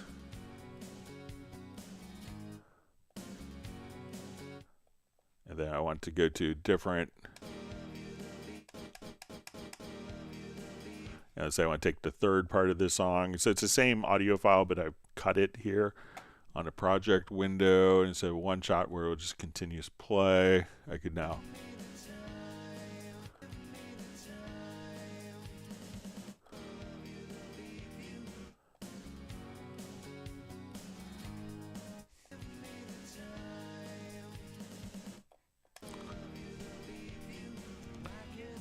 all right, so so that's how you could, so Rebel, that's how you could kind of chop up samples. So let me know if that makes sense for your workflow. All right, so we see Quellen says, I mean, there are two sections independent from each other. Let me see if there's, I'm not sure if there was a first part of the question that made it. Just scrolling back. So maybe if you could ask a question, I think I may have missed the first part of the question, Quellen. So I just see, I mean, there are two sections independent from each other, but it seems like that's referencing maybe an earlier question that didn't make it.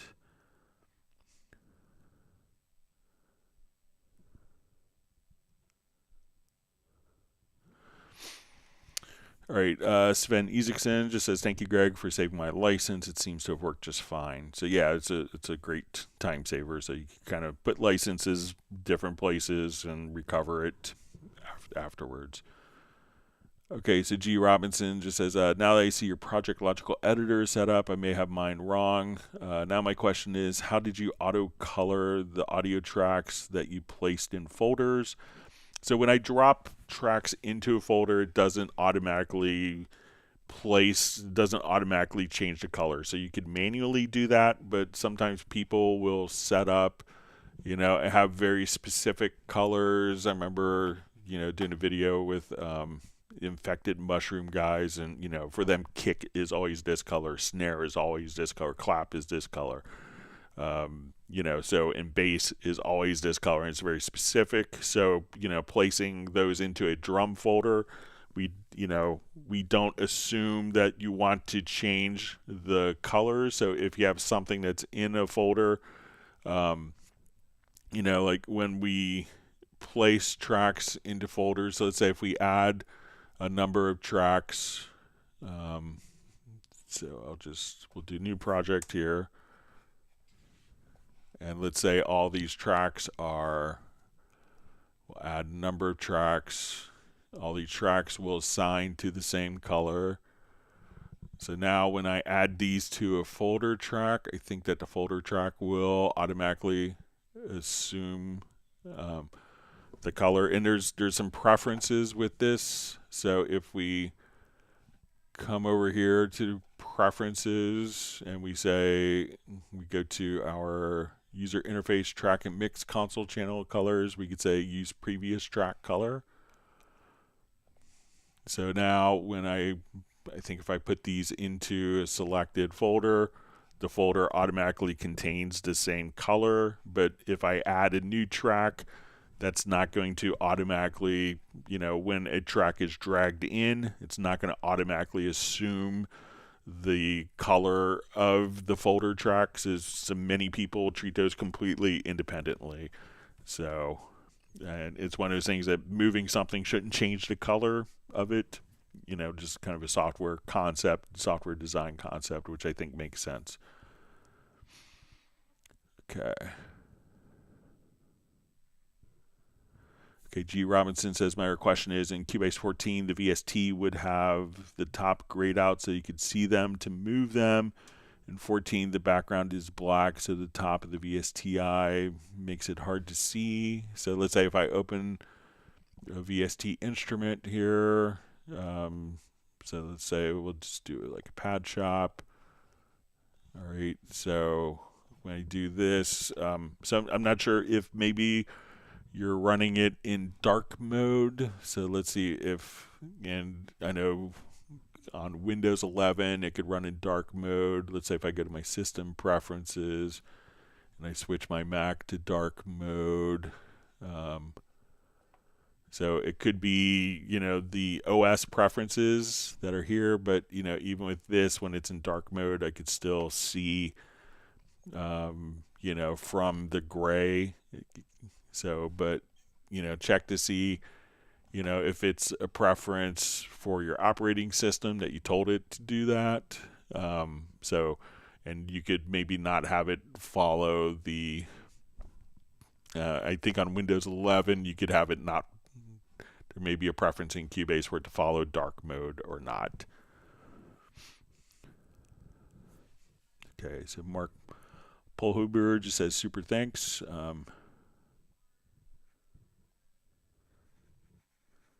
Okay.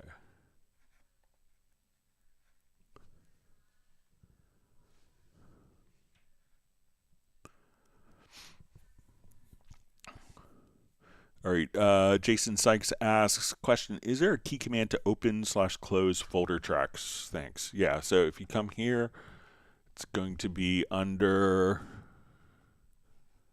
so let's take a look. So I think we'll find it under project. You'll see it under track folding. And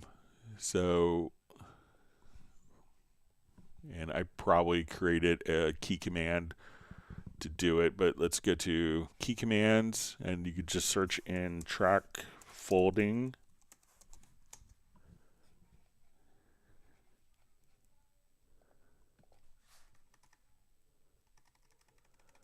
I'll just type in fold.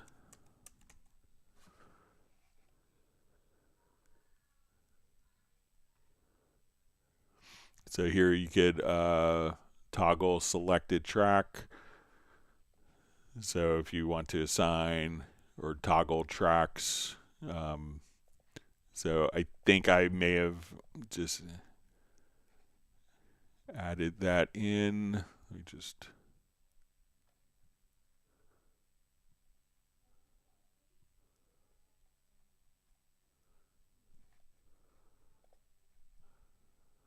So just see Option Shift S. So I think that's wrong, but so yeah, just come over to Key Commands under Edit.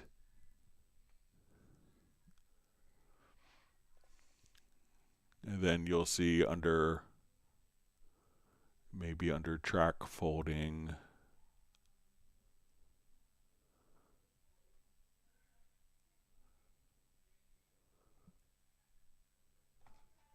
I'll just search for fold.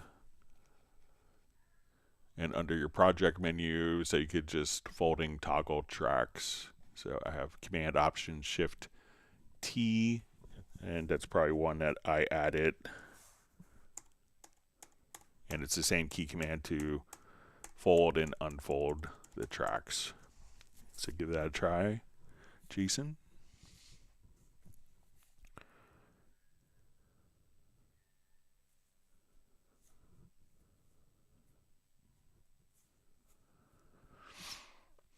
All right. So we see from JB, who asks, is it possible in a project logical editor to create different colors for different tracks? Example, kick is blue, snares red, hi-hats yellow, without creating separate logical editors for each color. So I think you might have to do, let's take a look and see if we can do it from a single one.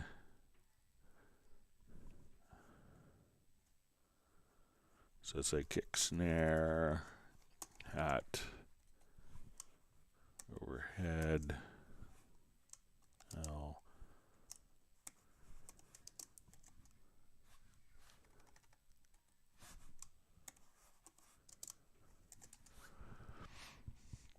Yeah, so what I've done before is, just come over, so we'll come over here to the Project Logical Editor to set up.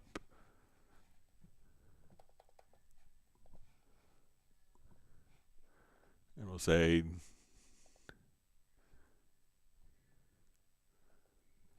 name contains kick.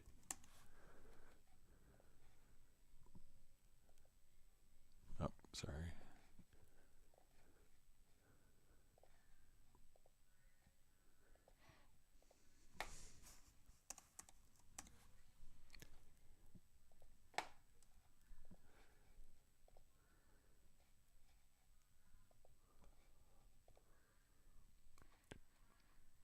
So let's say, okay, name,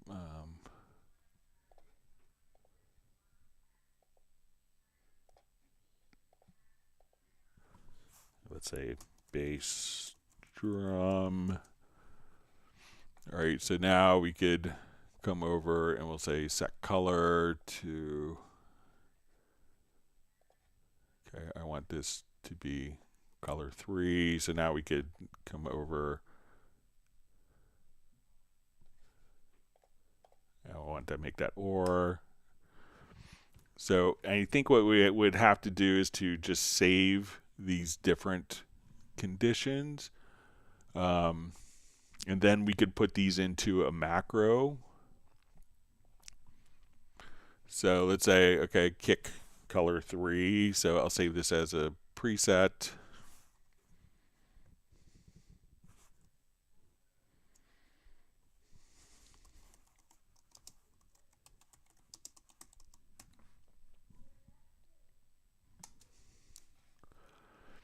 Okay, and let's say we want to change this to snare.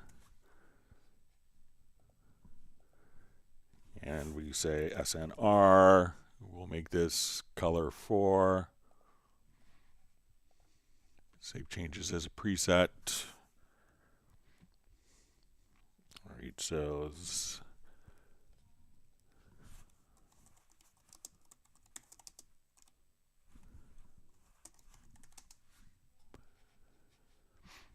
okay, let's say we want to do this for hat,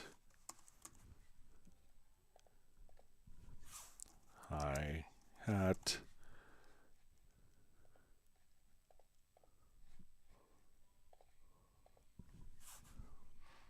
or we'll say hi-hat with H-I-G-H.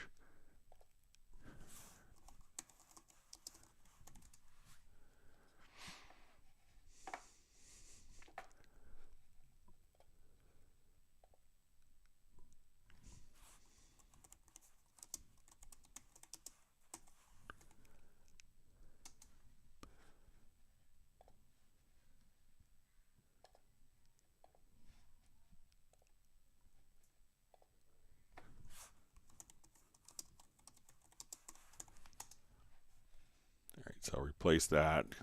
All right, and let's come over to, let's say, Tom.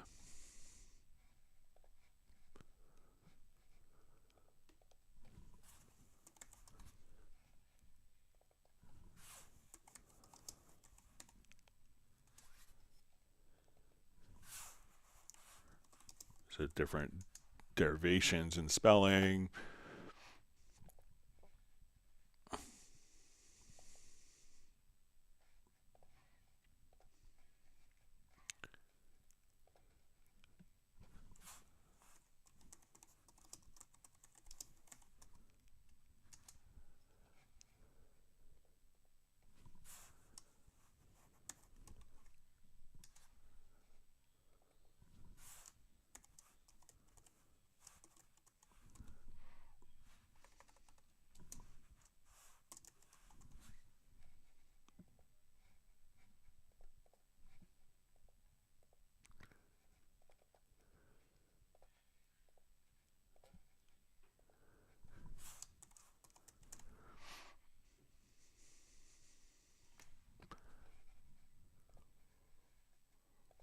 All right, so let's say I want to do this, and let's add a couple of audio tracks for Tom's.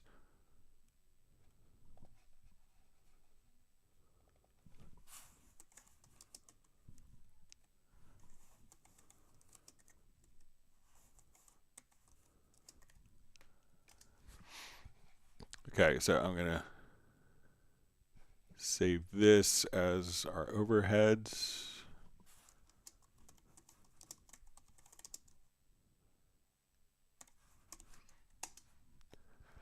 Okay, so now I want to make a macro. So we'll go to our key commands, and we'll make a new macro, and we'll call it, I'll just add the commands here. So we're going to search for drum color. I'm going to add the command overhead hat, kick, snare, tom. Now I could trigger, so let's say I have all these set to different colors. Now I could just run that macro and all the colors would be preserved. So you set up each one individually, but you don't have to execute the command individually. Here we could just say colorize drum by name. So anytime I do that, you could assign that to a button on your MIDI remote. So if these were all the same color,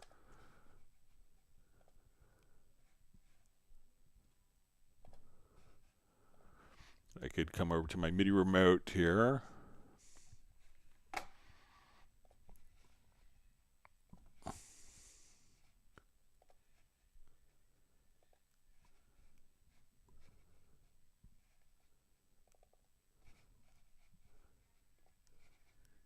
And I'll say color drum by name. Assign that to this button. And now with everything closed, I could just hit the one button on my MIDI remote and all the drums will be colorized according to their name. So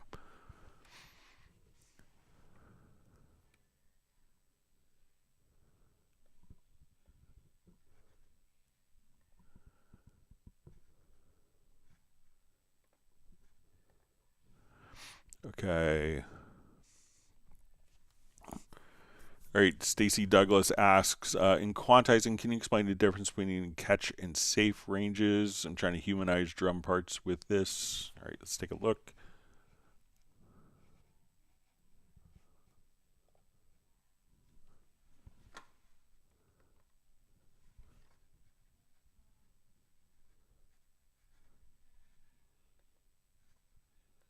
All right, hang on one second, just a message come in.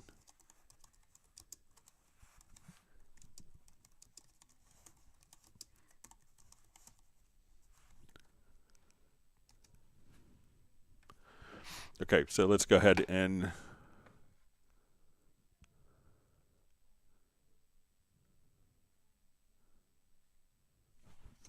let's figure out the difference here real quick. All right, so let's add a MIDI track.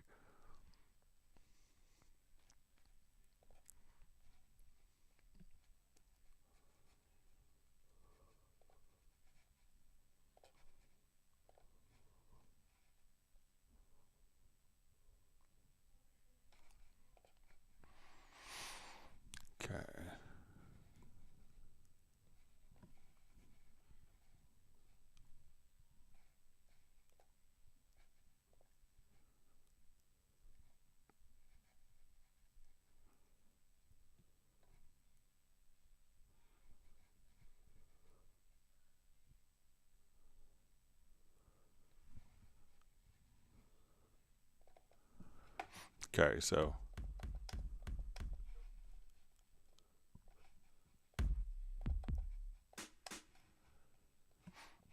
Okay, so I will just go ahead. Let's do some bad drum programming here.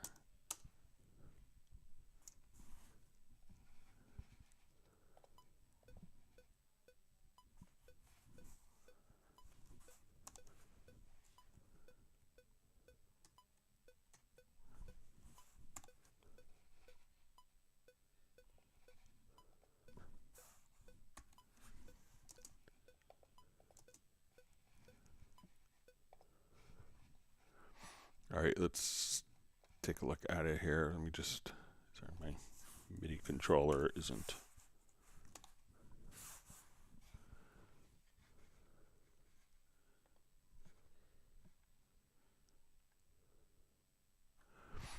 Okay.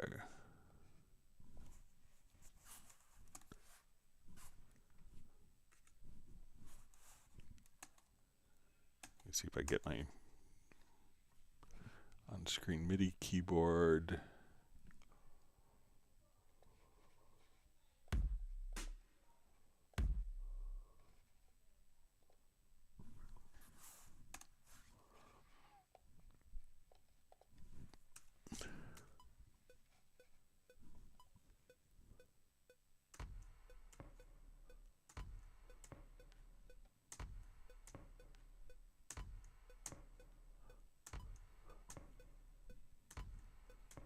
All right, so let's see. All right.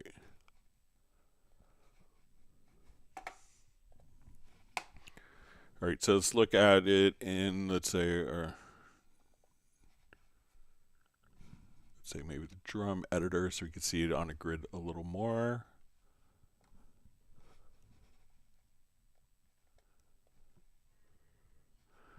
Okay, so we see like this note is ahead of the beat, this note is ahead of the beat. So we select this note. We are going to be, say if I move it,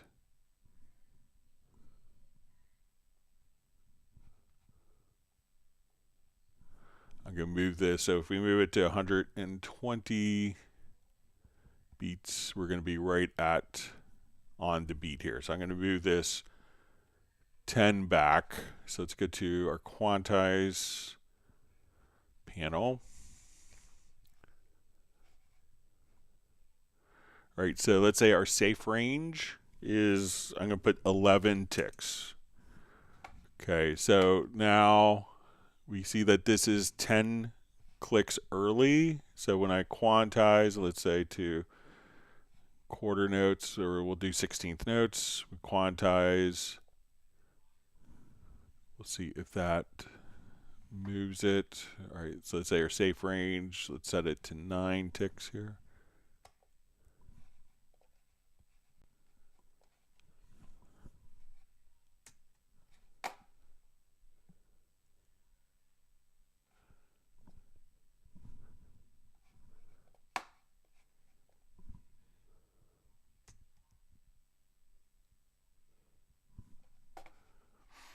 Okay, so let's experiment with our catch range.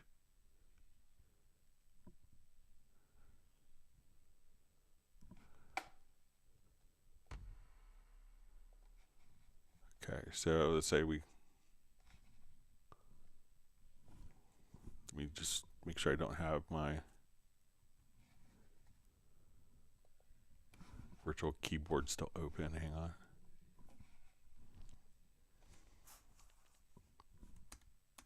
Okay.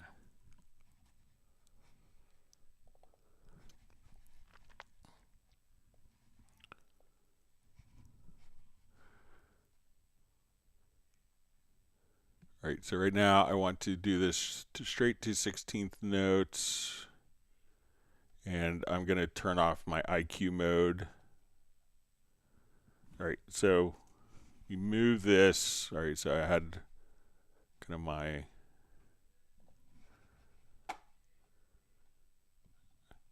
all right, so I'm going to move this note to 10 ticks before the beat here.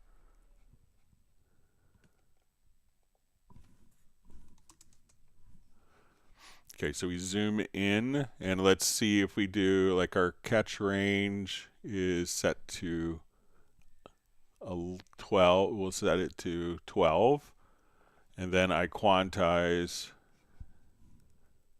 We can see that that isn't changed. So we'll hit Q. Now that's within the 12. So let's say if I switch this catch range to 8, and this is still 10 earlier, now that will be quantized and moved over. So let's say, so this is like kind of an area that it's not going to touch, however many ticks is set right there. Now let's see if we can find a difference with the catch range. This is going to be basically percentage based, so I think it's going to be the same idea, but it's going to be based on a percentage. So let's say I want to move this, let's say 2460, and I want to quantize that to 16th notes. So if we set our catch range, let's say to 20%, we'll watch the placement of that. All right, so that's not going to move. Let's do 20. Let's say if we do catch range here, 12%.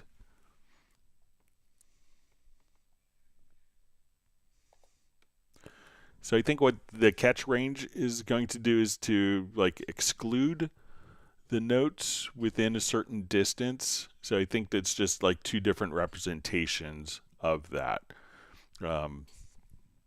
So I think you could see it in ticks or via percentage, but it's basically, you know, at how close does something have to be for it to not quantize. So let's say right now, if it's 0 ticks when I quantize this note, it's going to move it. Let's say we have it set to the beat. When I quantize, it's going to move it right there. If that is within a particular percentage close, it will, so we could set kind of the graphic percentage. So let's say we undo that, we'll come over here. So if we have a high percentage, so it'll give you kind of a visual representation as opposed to just seeing numbers of ticks of what is excluded or what can be excluded from your quantize range. Okay.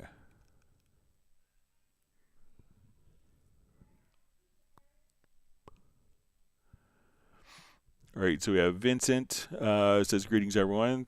It's great to see you back on. So this has been some time since he's tuned in, so it's great to see you back. And his question is, when opening up the MIDI remote in a separate window, I think my chat field just jumped. I think it was, can it always be on top?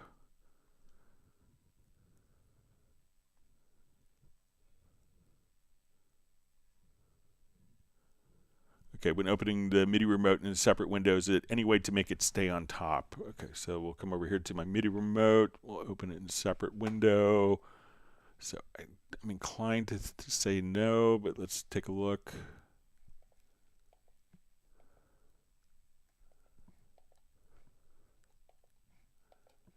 Yeah, it doesn't look like there's a always on top mode. So I don't see it, but I'll pass that along as a feature request. Sorry about that.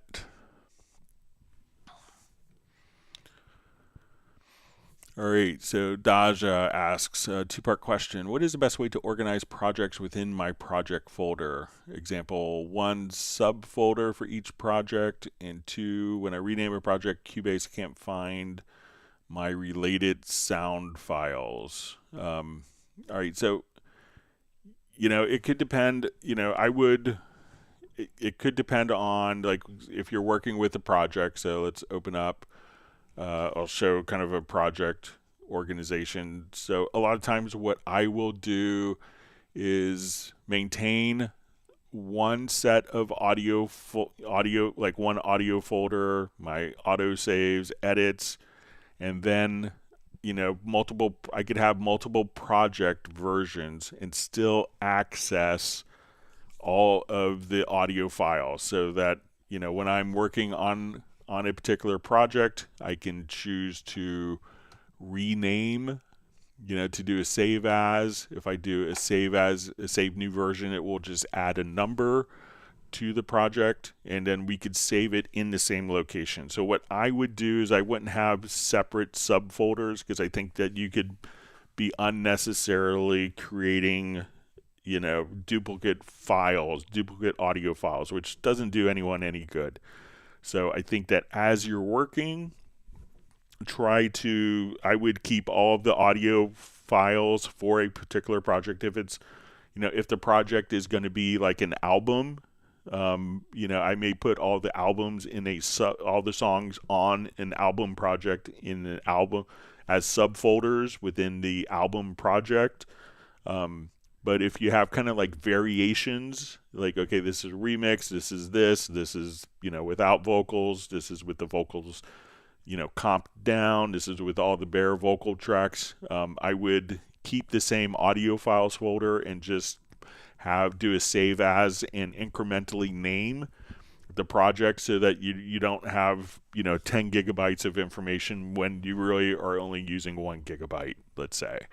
So that's what I would do. And it says, in the second, it says, when I rename a project, Cubase can't find any of the related sound files. So I wouldn't choose to rename the file here. Just do a save new version, and then do a save as, and that would just rename it. So, once you do the save as, and make sure that you're saving it within.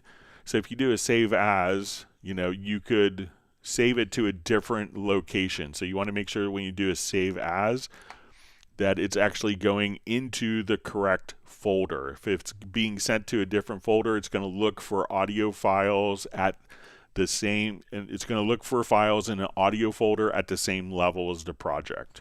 So this is a good example, like when we come over, look at like my friend Clay's project here, Clay Oswald. So you can see that he has like one folder for his ARA, which is probably what I did, audio, auto saves, edits, images, mixed down, so older versions. So we can see here are our older versions of the project, and as he's built, he's kind of incrementally saved so he could jump back and forth. But when you do a save as or rename, make sure that it's at the same level. So this project wants to look for its audio folder, audio files at the same level as a folder that's labeled audio. And if you kind of move that hierarchy that to a different level or different location, then it doesn't know where to look. So try to do a save as, and we do a save as. Make sure that it's at the same level as where the audio file folder is for the project.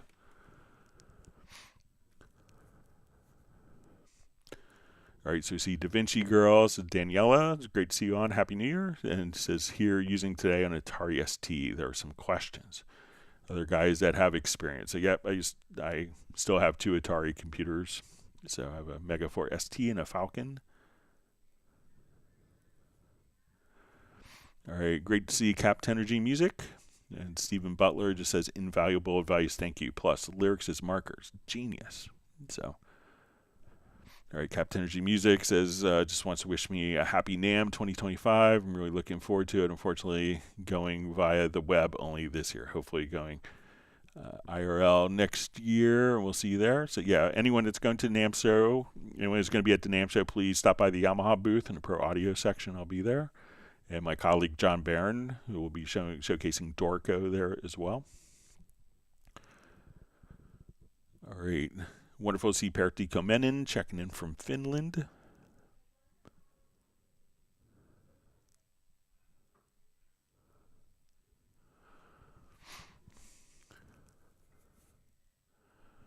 All right. So House of Jen asks, is there a way to have a split view that shows both wave and spectral view on the tracks? So if we're doing this inside of Cubase, if we have, just drag a file over.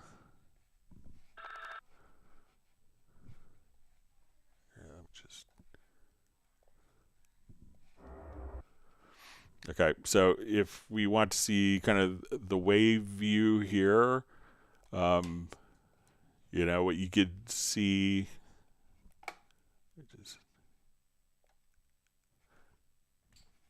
Sorry, something's. All right, so if we want to see the wave view, one of the ways to do it, if you know, there is SpectraLayers 1, so it's so if we want to see the wave view, what we could do is see the waveform view here, and if we add an extension of SpectraLayers, now when I double click, we could see a spectral view directly here underneath. Now this won't necessarily synchronize between the two within SpectraLayers. We could also heighten this up, and we could move. So if we just grab this little dividing line, we could see the waveform and the spectral view within SpectraLayers. And again, that's just kind of going to the top. You'll see a little divider. Then you could do that. Also, if you have Wavelab will allow you to do this. And I know it's outside of Cubase, but Wavelab does this really well. We'll show you.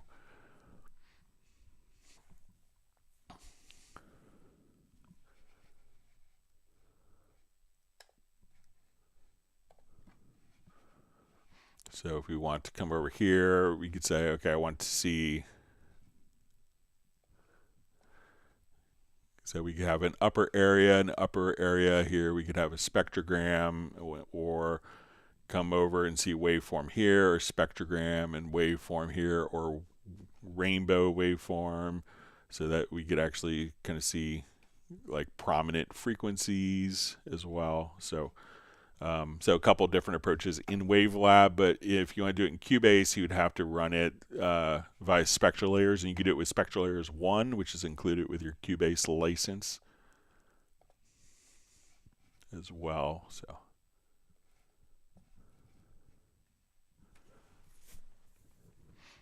and thanks for the question from House of Jen.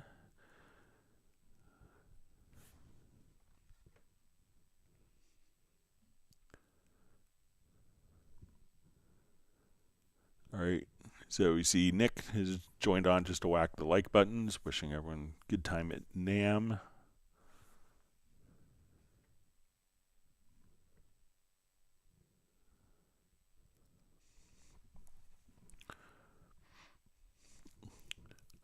All right, so we see Witty Music is just asking, hi Greg, what's the best way to listen and go between both Atmos 7.14 and a stereo version of a mix at the same time? So, most people I know that are doing this would just simply choose to, do a separate stereo mix from their Atmos mix. That's what most of my friends that win Grammys for immersive end up doing. But let's take a look.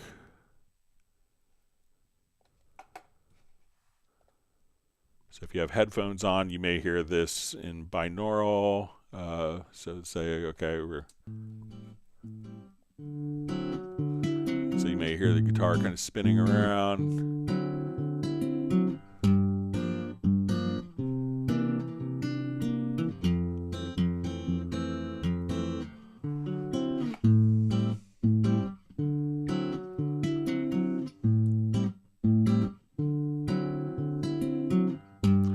So, but if I change this, I think if we come here to stereo in the render output,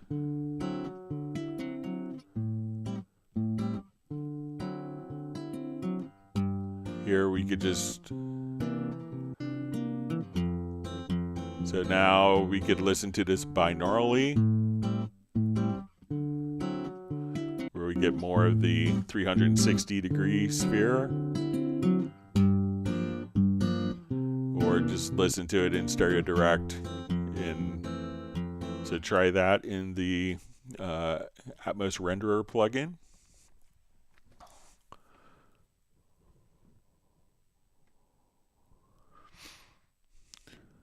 Okay.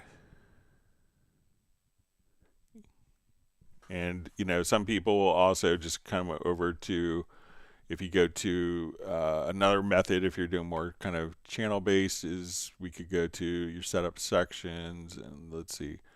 And there's a down mix area that you could have set up in the control room. If you're doing more like 5.1 to stereo, you could listen to that as well. But with Atmos, it's a little different. You're switching from object oriented to channel based.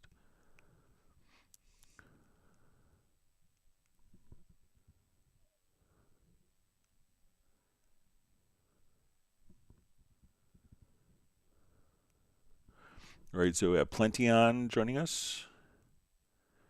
All right, we have productions by Abe Howell. Just says, "Hi, what's up, Cubase family?" All right. Tim K just says, I know Greg said audio files folder, but it sounded like audio files folder. Like people that are into high-end audio. All right.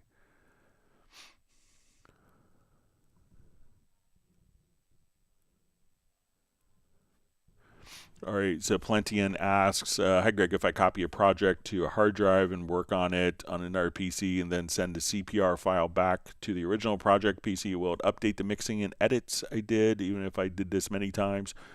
So it could depend on the edits. So theoretically that would work, but if your edits resorted in new audio files being created, then you might have to have those audio files carried over. But if it's not actually doing, if it's not actually doing, if you haven't done anything that's generated new files or new samples, for instance, then you should be okay. All right, so we see John Barry just says, thanks, Greg. Rose now is not quite the same as monitor outs, but I just have 2 control room presets to switch. I use dual mono and Qs and stereo on headphones outfeeding the same headphone amp. So thanks. Yep, that's our method to do as well.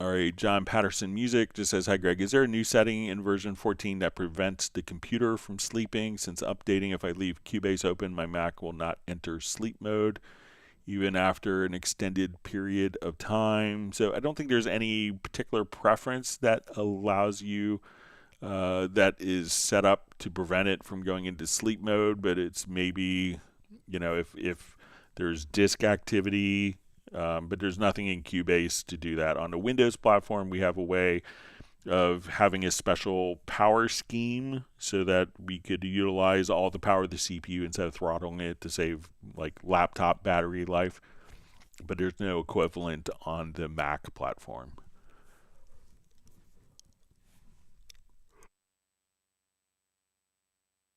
Yes, I don't know.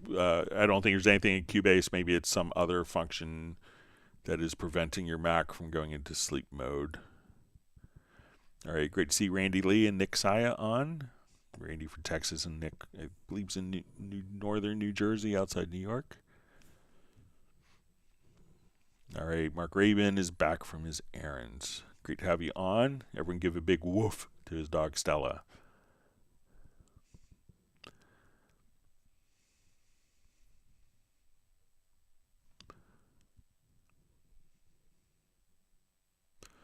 All right, Yassine L. Belgetti asks, if the tracks in Cubase are close to 0 dB FS and I reduce the volume of the group that sums those tracks, am I reducing the volume of the signal that is already saturated or not? All right, let's give it a try, just make sure.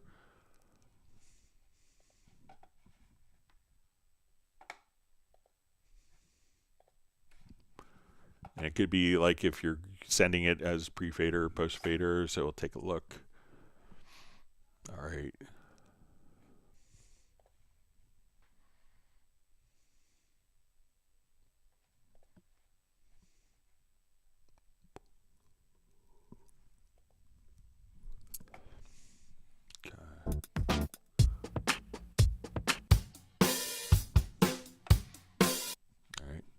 Sounds like Living After Midnight with the open hi-hat there. All right. Okay, so let's take, I'll just take my control room, monitoring down. All right, so I'm going to go ahead and just clip this particular event.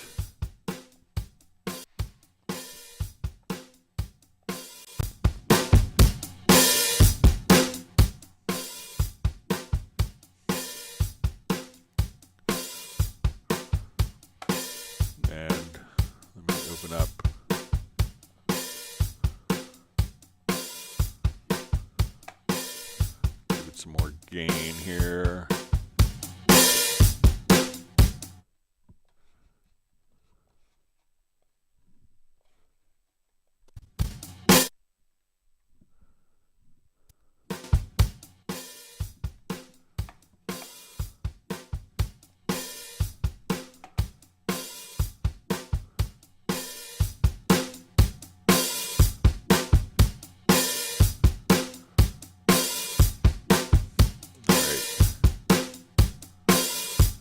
Just take this, it's not going through. Adjust my audio connections here.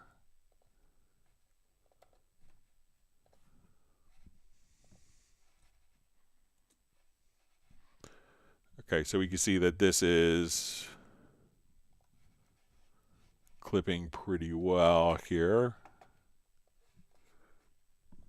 All right, let me just reroute the outputs.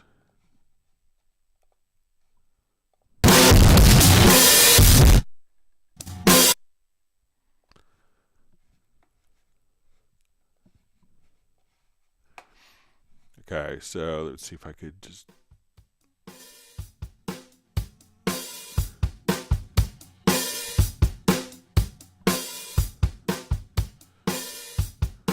all right, so I'm going to send this track, let's say, to a group. So I'm going to add a group track.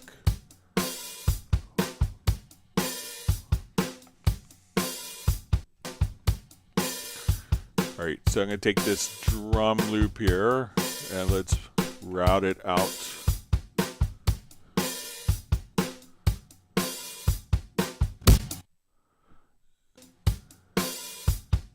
All right, so let's route this group. We'll go to my outputs here and send it to the group. So So now when we adjust our group channel, so I'm going to attenuate it there. And let's come over, and as we adjust,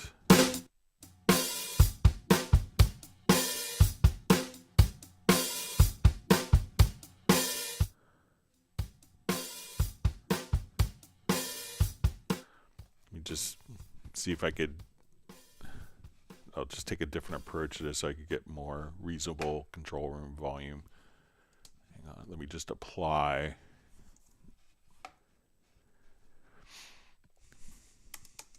Our gain here.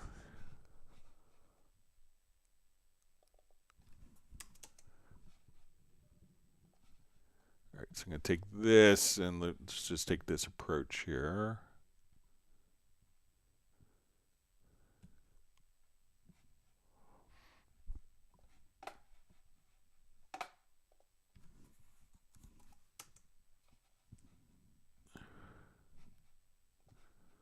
Okay, so we could see that this is clipping here.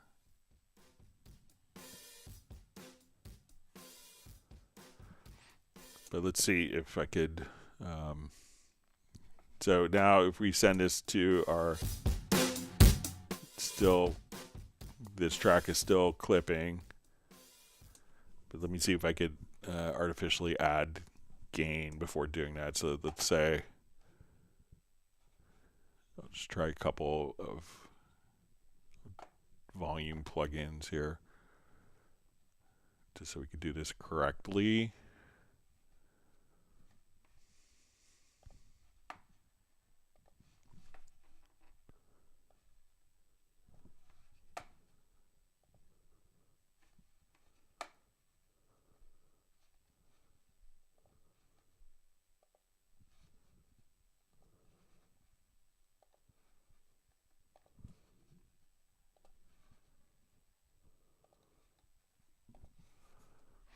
Okay, so we'll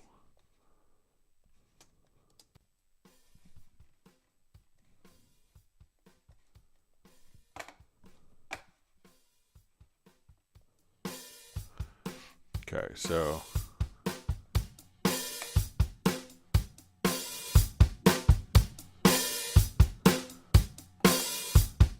let me just add, let's say, studio EQ here, we have gain.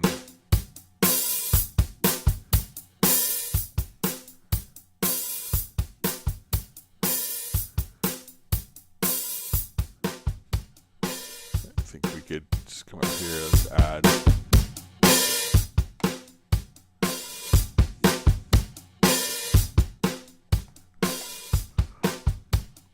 We'll add some more gain.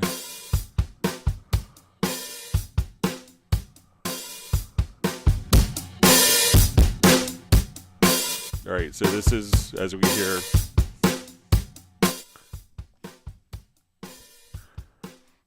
all right, so let's say we have our signal here, and we'll add a couple more gain plugins here, so now we're just going to bring the gain down.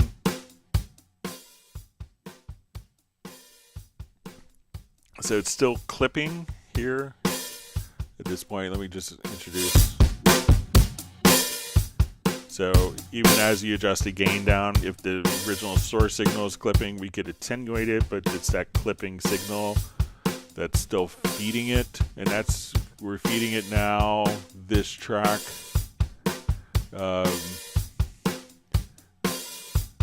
So is going out. So we come over here, this is being sent to a group, but if we send it to our stereo out, and sorry about that, and let's use a send that we could come over here and let's say we're going to use a send to send it to the group. So as we do this, now we could do, So that group is still going to be distorted as we see, but if we do maybe switch it to right click on the send and we send it to pre-fader, that might, depending on how the gain is added, but for the most part it would, you know, dropping this, if this is clipping, it's still being fed to the group clipping and you'll still hear the clipping. So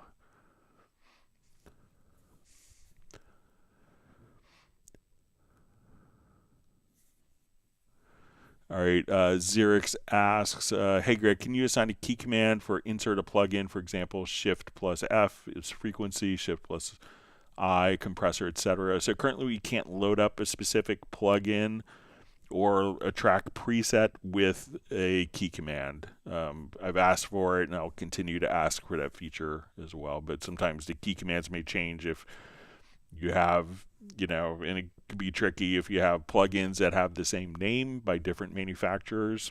So stuff like that, there's consequences as well. All right.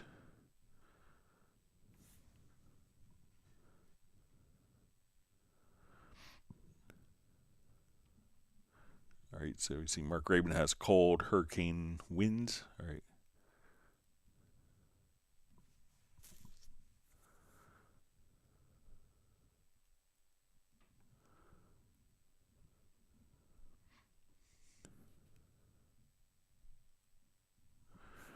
All right, so Michael Graybill just says, this is what I like is an extra option to bring everything over except the instrument itself, but I'm guessing this is harder than it sounds and probably too niche. We'll keep going, just new system pains. All right.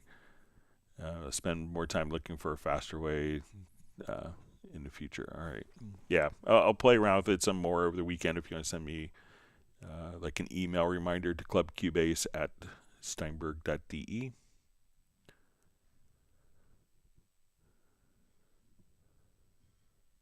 Mark Rabin is wondering if anyone has replaced a USB-C port before with solder.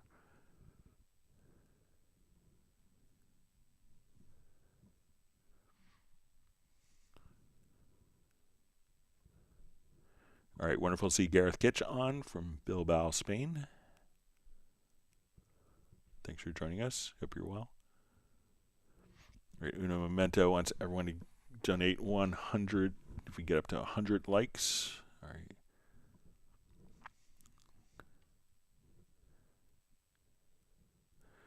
All right, so we have Hoy Boy sending greetings from LA. We hope you're safe from all the fires.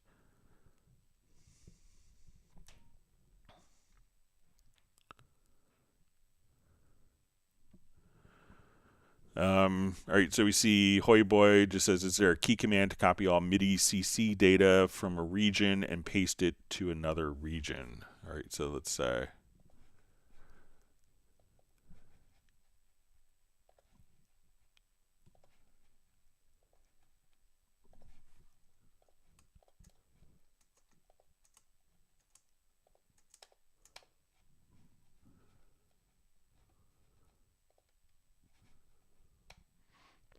Okay, so let's say we'll just add a quick.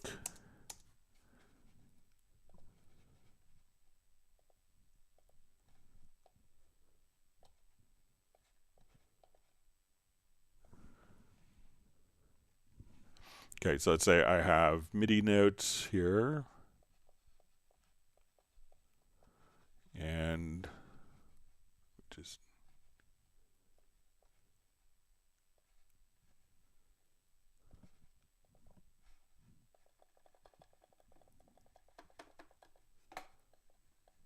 all right, and let's come over, we'll say modulation, and we want to take main volume here. All right, so okay, so let's say we have these MIDI CCs. I will create another empty part.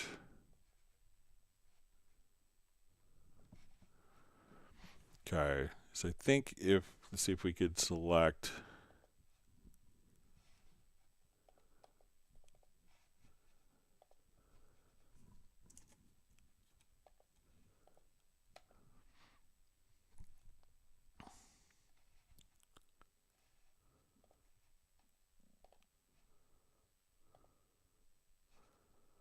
Okay, so let's see if we come over and let's go to our MIDI logical editor and say we want to select, and we'll say type is equal to controller, and then copy, select this event, and let's paste.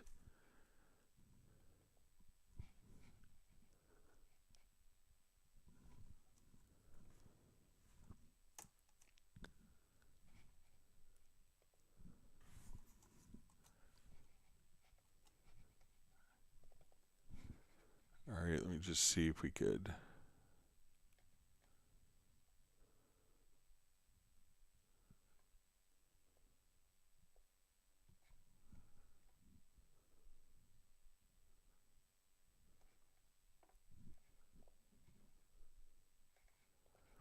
All right, so we should be able to, I think, select our MIDI controllers, copy, let's come over here, and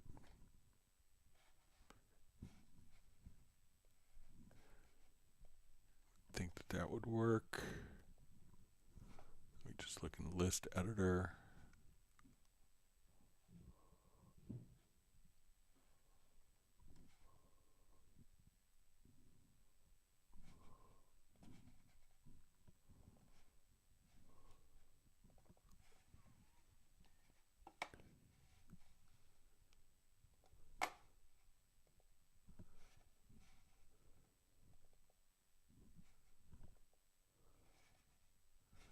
So when I look at the part, it's actually has the MIDI CCs in there. Let me just look in the MIDI list editor again.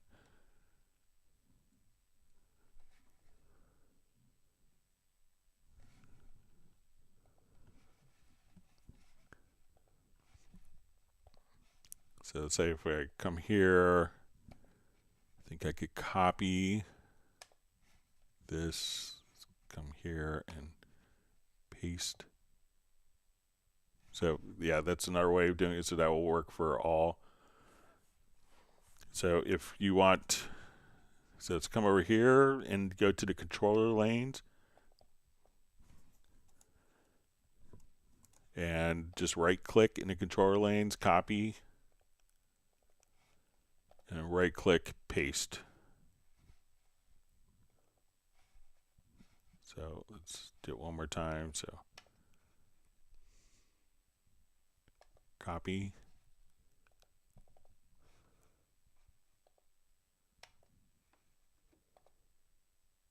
Oh, we had it working just a couple minutes ago.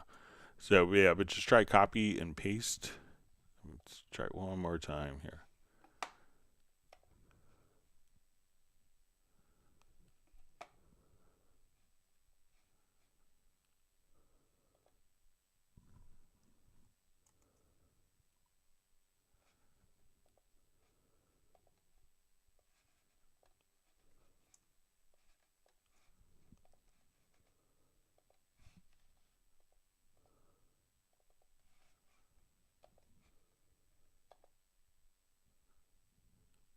Yeah, it worked one time. I'll play around with that some more, but you should be able to kind of just copy and paste right from the controller lanes there. So, but I'll play with that some more for when I get back from NAMM. All right, let's jump to the next question.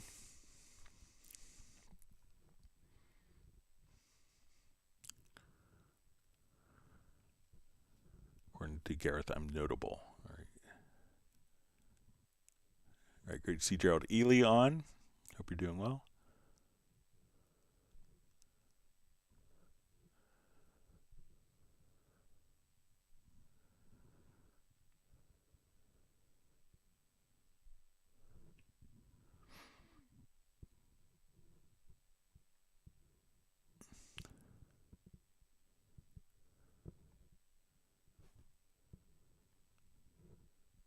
Gareth is saying it's beautiful there, but mysterious. So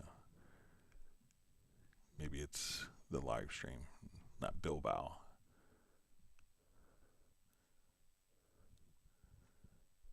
right. Sorry, my chat field jumped. Let me just.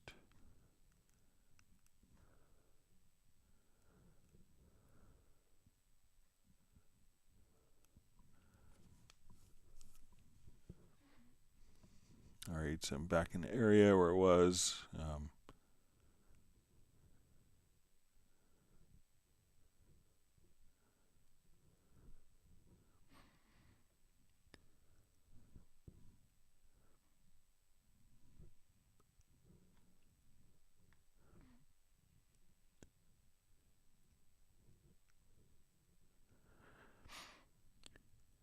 All right, Graham Witcher just says fly to flag for Cubasing. I'm hot and am Greg. Well, I'll be there with you in spirit.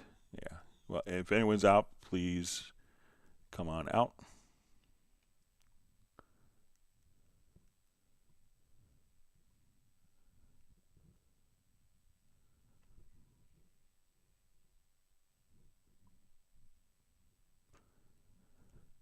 All right, you see Michael Teams giving gallon of ice. Texas select dreamsicle ice cream to Daniela.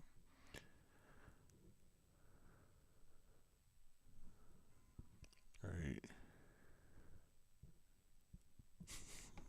Mark Raven said he would probably marry Cubase if he wasn't already married.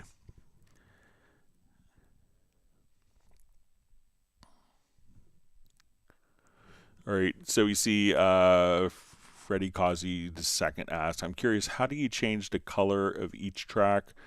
Like track 1 has a yellow like header, but the rest of the track coloring is purple. All right, so colors can work on events, or it could work on, so it could work on events or tracks. So we'll add a couple more tracks here. Okay, so let me just switch one of my preferences back.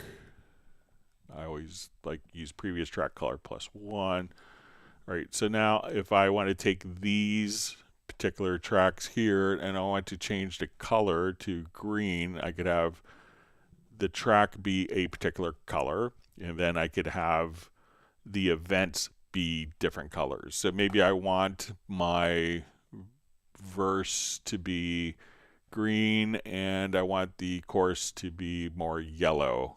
So we could have different parts of the project to be different colors, and each event could have its own color, and it could be on a track that is a different color.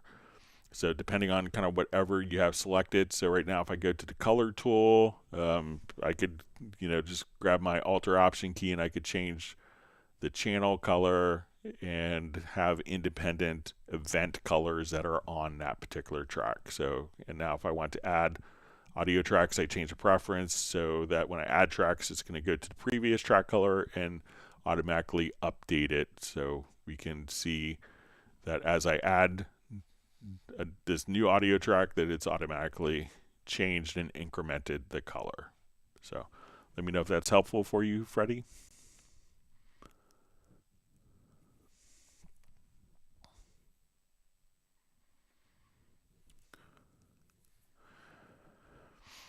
All right, so we see from Daja says, thank you, Greg. Follow-on question about the project name. Suppose the name of the album changes and you want to change your project folder to reflect the current name. How would I do that?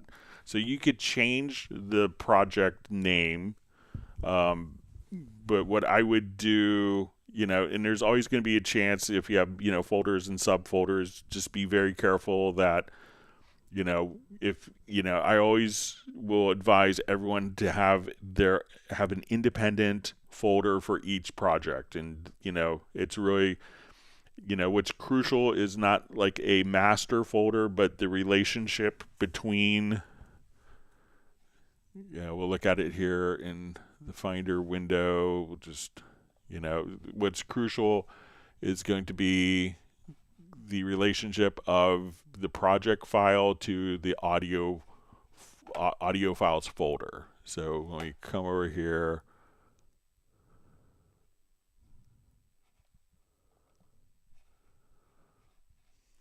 So let's just look at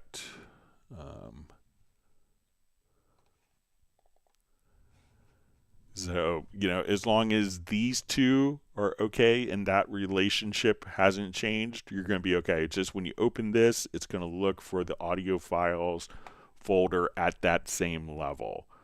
So, but as long as that, that kind of that hierarchy is persistent, you won't have a problem. So.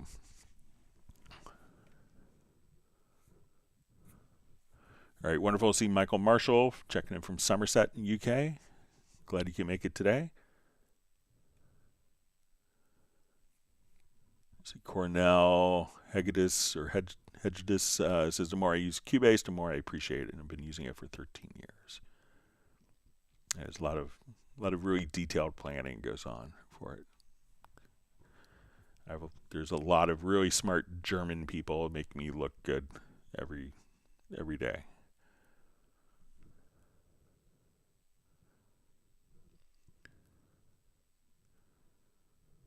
All right, wonderful to see Lawrence Koch from Rhode Island. Thanks for joining today. Hope Happy New Year. Hope you had a great holiday season.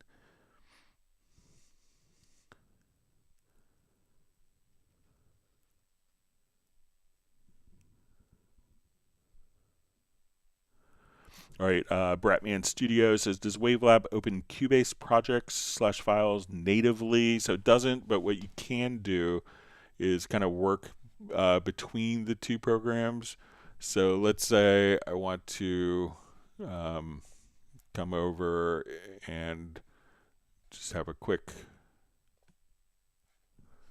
audio file here. We could run Wavelab as an ARA extension, so I could just come right over here if I want to do like a special edit function Wavelab. Now I could just double click in Wavelab, and Wavelab will open inside, as an ARA extension. So that's one method that you could use for doing kind of integration, but it's not going to take like a multi-track project. Wavelab doesn't do any MIDI. Another method that we could use is if we wanted to go to audio, we could just say, let's edit the audio file in Wavelab. So if I we'll just drag this over. So now I could select this file and just say edit in Wavelab. I think it's because we had the track, and I'll just put this on a different track here because we had that in the ARA extension. That and we could also just come over here and choose to export audio mixdown, and when we do our mixdown, to automatically open it into Wavelab Pro 12. So, but Wavelab isn't intended to, as a traditional DAW with MIDI and virtual instruments. It's just a straight audio editing and mastering solution.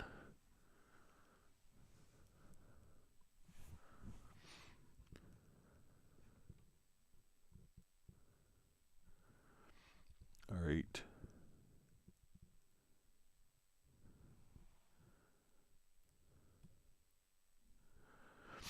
All right, Stephen Leon Music asks, in the status line setup, what is Project Audio Pull and why is it grayed out no matter what I do? All right, so if you're doing audio post-production, there's this concept of pull up and pull down. So where, when synchronizing with virtual tape decks, with with like video tape recorders, and when we use tape for that, for post-production purposes, you would have to adjust the sample rate and do a pull up or pull down. So if we come over here, let me see if it's in the project setup. So we could come over here. Let's see if it's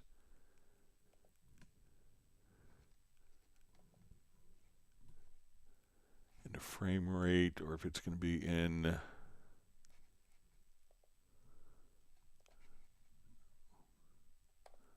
Just see if it's in the audio system setup.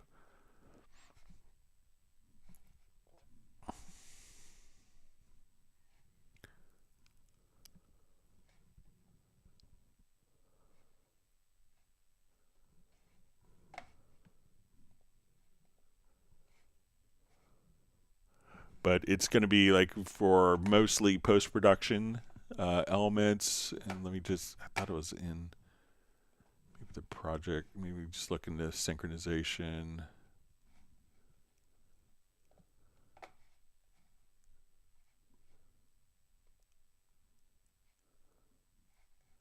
That was maybe here, but for the most part, you're doing music production, you don't have to worry about it. It's like for audio post-production. Let me just see if it's in here one more time if I'm missing it.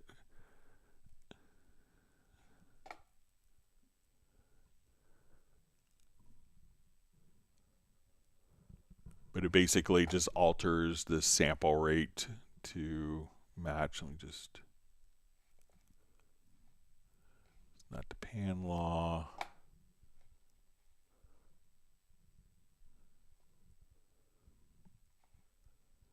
Sorry, just having a brain cramp on it, but it's, for the most part, you don't have to worry about it. It's only if you're synchronizing to different video decks.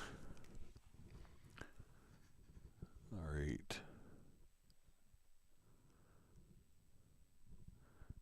All right, you see kind words from Mark Rabin. Thank you for that, Mark. All right, and we see Mark Stockstella is happy because it's cold today.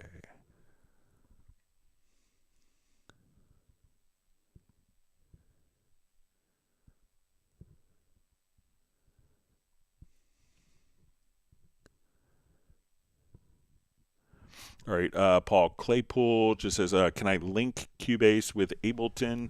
So you could have, you know, one of them, you could synchronize the two via MIDI timecode. A lot of people used to run it with Rewire, was a pretty common workflow.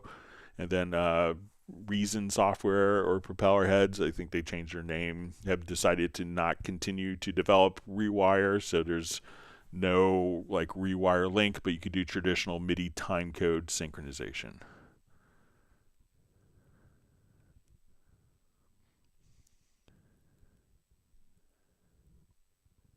I'm at the part where the loud part came. All right.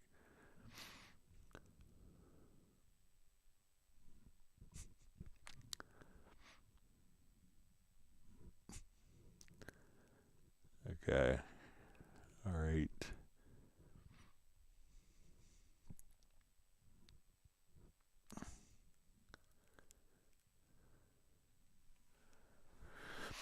All right, Terrence Shaw asks, hi Greg, sometimes projects don't adhere to my preferences. How can I make sure all the preferences adhere? For example, I'm set to get it back every 5 minutes. This happened in 2 projects and not in 2 others.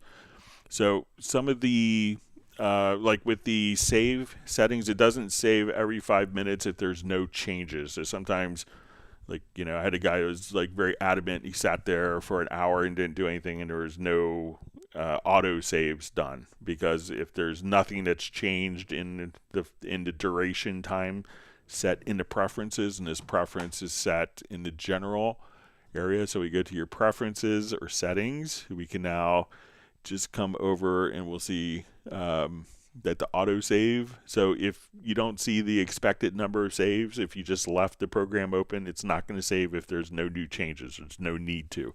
So it'll only do the auto save when there's actual changes to the project. So make sure that there's actual changes.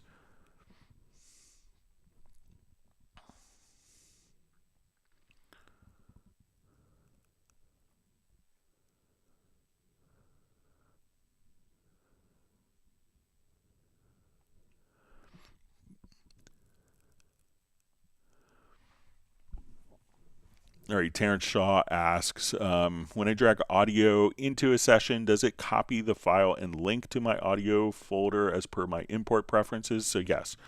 So so if we come over here to editing to audio, we could say we want to, when we on import audio files, that we copy all to the project folder. So we'll just do a quick test here. So let's say we'll do new project, our project folder, we'll create empty, we'll just put this on the desktop, and we'll do new folder.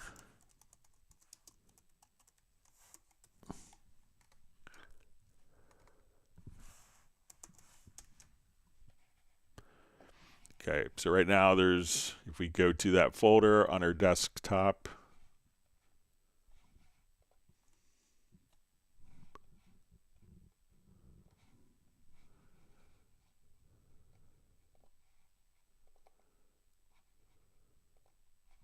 the audio folder is empty. So it creates an audio file. So now I will drag a file in. So we now have the file electronica drums. We'll go back to our Finder window, and we can see that that is automatically copied. It's still in its original location, but since we dragged it into this project with this particular preference set to import, copy all files to the project folder, that once we dragged it in, it's automatically placed into that project folder.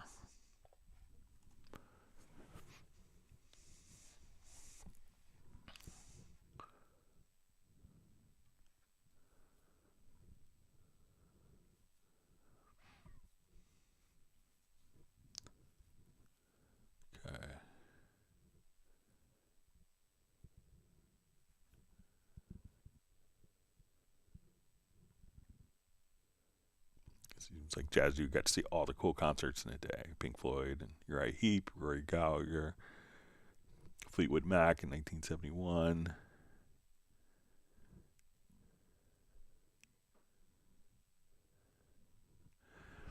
Manfred Saul asks, do you need to gain stage when using VST instruments only? I would say that you have to do a lot less gain staging. So usually the levels are pretty consistent with the virtual instruments. So, you know, it's gain staging often is more gain staging issues are often more prominent when you're recording audio and maybe you don't record it, you record it too loud or too low and you try to compensate for that. But it's not usually as critical when just using virtual instruments only because it's kind of set up there. But, you know, there are smaller tweaks, but I would say it's less of a concern just using virtual instruments.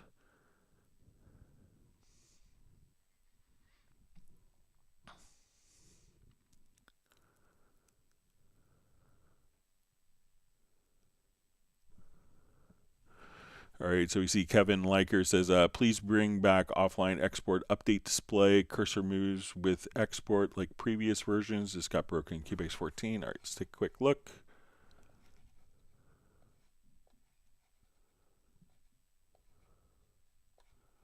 I assume this is a real-time export, so I'll just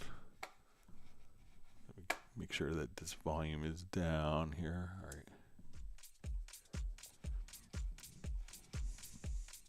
Okay, so let's do our export. All right. Do our audio mix down. We'll do a real-time export. And we'll say update display.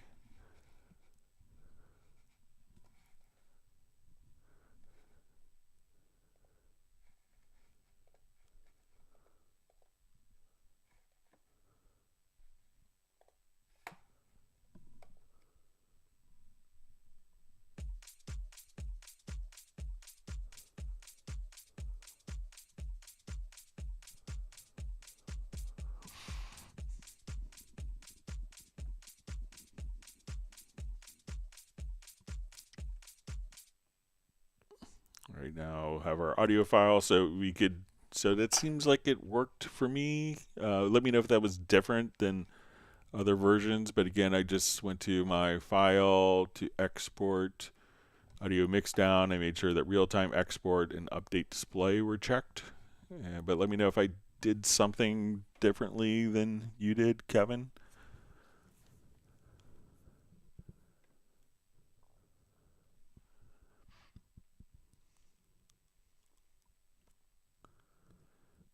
All right. All right, Neil Conway says hello to everyone. Great to see you on, Neil. Thanks for joining us today.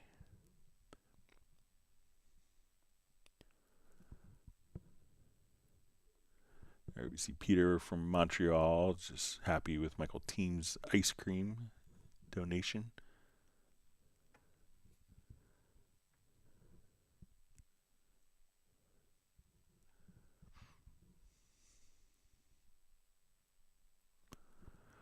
All right, so we see Luisito, 1982 says, thank you, Greg. The shortcut to the workspaces worked instead of key mapping to insert in the control room. Thanks again, great solution. So yeah, especially like the supervision is a great thing to have a workspace for. So.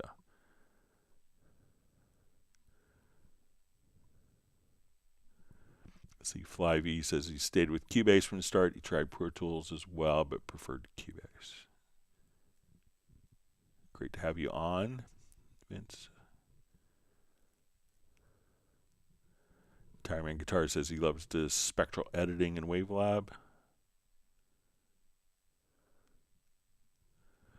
All right, Quellen just says, does it make sense to use the VU meter of supervision on kicks, snares, and other percussion?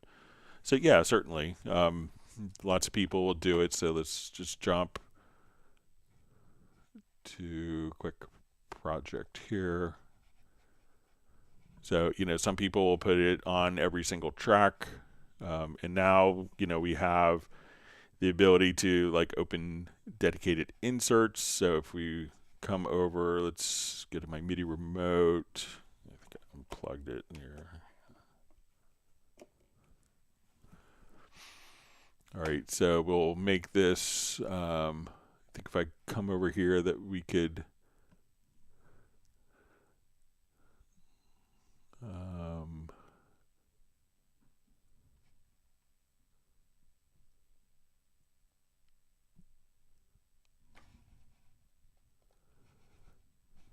all right, so let me just come over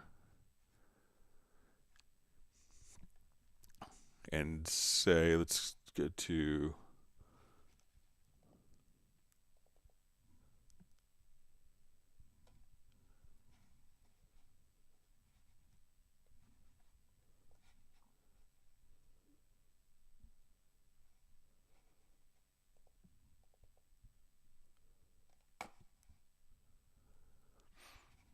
all right, so let's, just come over and say, I want to open up, I want the supervision on slot 1. So we'll come over here to my mix console, and let's get to inserts. So I want to take all of these tracks, and let's enable Q-Link, and let's put in supervision. All right, and we want this to be all set to VU.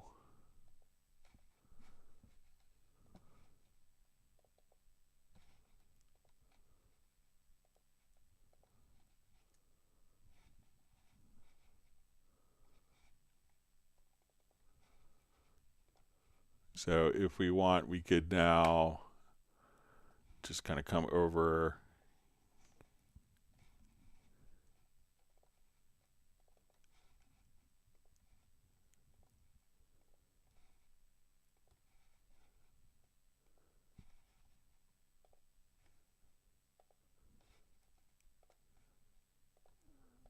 All right, so, and we could just say we're on this track. We could have a MIDI remote to open up like the particular insert slot. So if this is always going to be insert 1, I go to this track, we could open up insert 1, and just by hitting the MIDI remote button right here, I could just open and close the insert on the selected channel.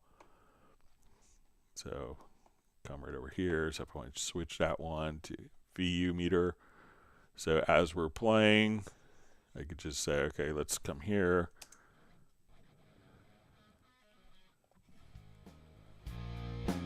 Could open up the inserts, and we may want to switch this to VU full scale. So I select this track and open up the VU meter.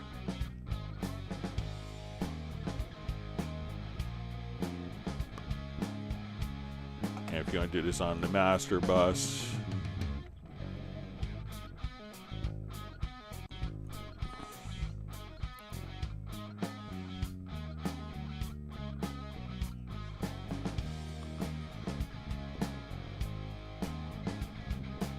So now whatever track I'm on, I could just come over here, open up that insert, open and close insert one with the key command, like for my MIDI remote. So, but yeah, so there's a lot of people who use VU meters on every channel.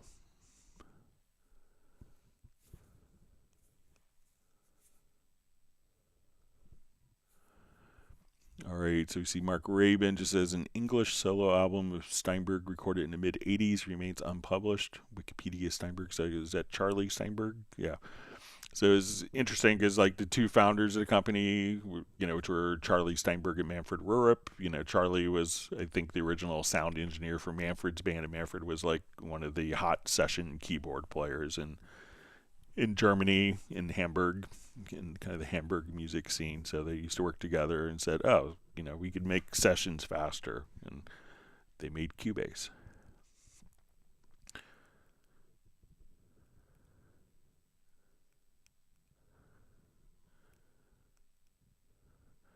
All right, so we see from John Barry, he says, hi, Greg, I'd like to create a null track in Cubase so I could check audio mix down. I guess it would have to exclude the master effects tiers. All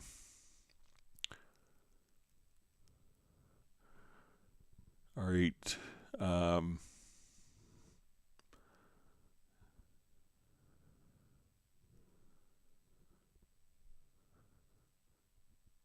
So let's see if we could, I'll do just a mix down of this project here.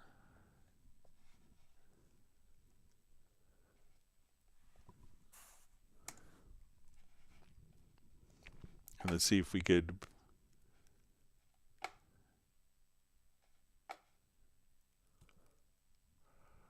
all right, so let me just do export audio mix down.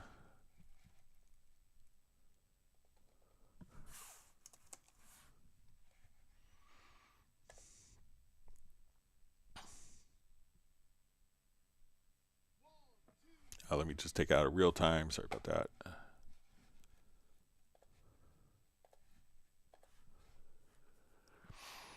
All right, so let's see if we could send it to.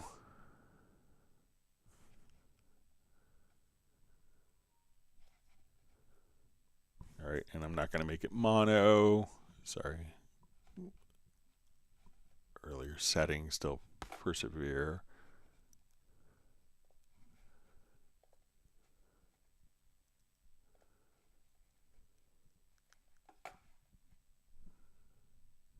Okay, let's make it 48K so we don't have any conversion there.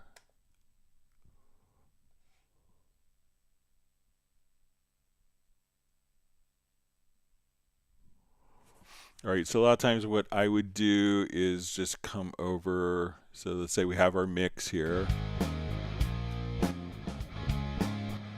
All right, so let's say if we don't, let's see if we could maybe flip the phase in the control room. So I'm going to send this not out of the stereo out. I'm going to send it to no bus. We'll go to this channel and send it to our control room. We'll set the control room here to 0 dB.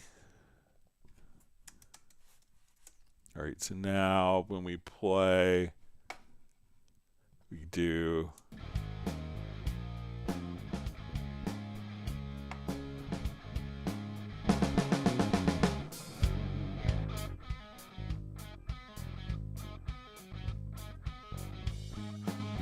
I'm just going to revert the file because I think I messed up the. Let me just. I'll just revert this, but I think that let's see, if we come over here, let's send this. We have this going into our vocals mix. All right, so Q1.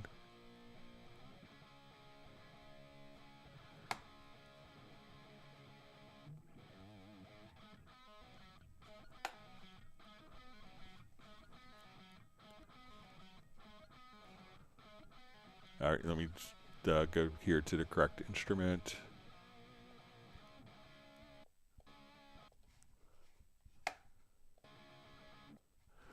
So let's come over here. So let's say we have our Q mix. So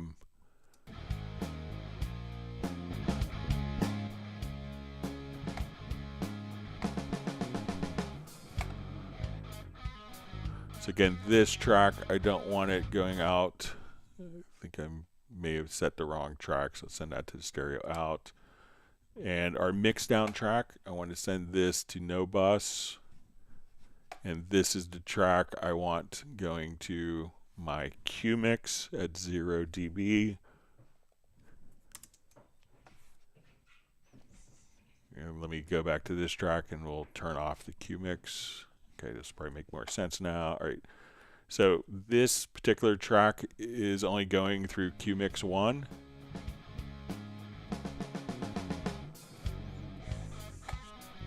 And let's see if we could go to our inserts. If there's, let's see if I have a plugin that will just flip the phase.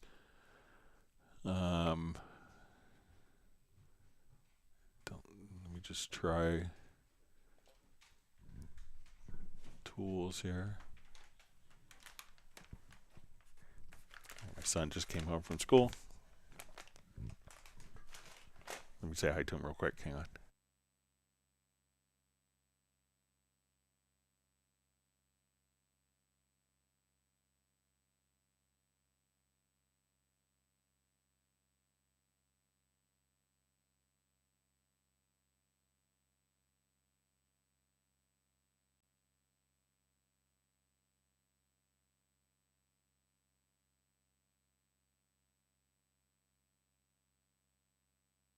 All right. So let me just see if there's tool on this. I don't know of a tool off the top of my head that would just flip the phase. Let me just. But if you had a tool that flipped the phase, you could probably do a null test just by putting that plugin on the right here as an insert on that particular channel. So I'm just trying to think. Let me just look.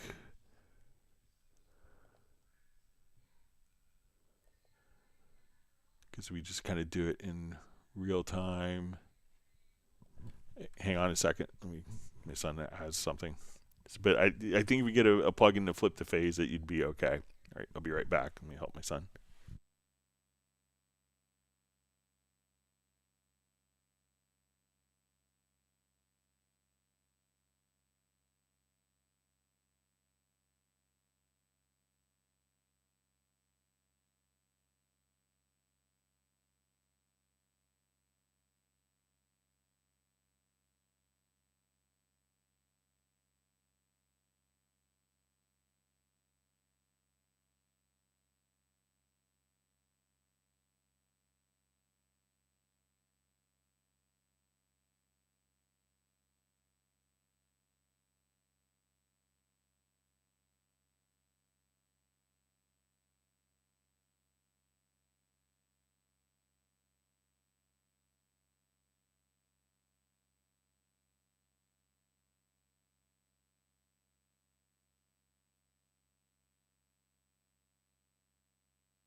All right, so my son should be okay for a couple minutes. All right, let's move on to the next question.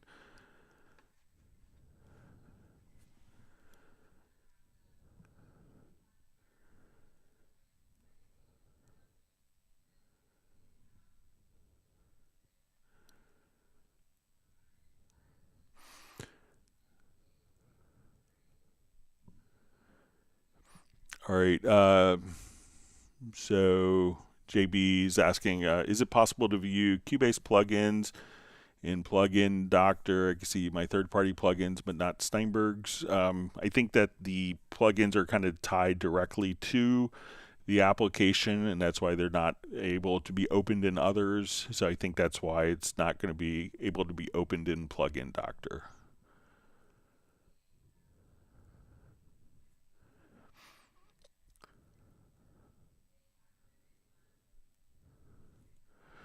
All right, so Terrence Shaw just says the autosave problem was just one example. There are others. Is there a way to make sure all preferences adhere? So, you know, if you could tell me which other preferences that you see are switching back and forth, that would be helpful. But I haven't had the preferences change on me unless I have changed them.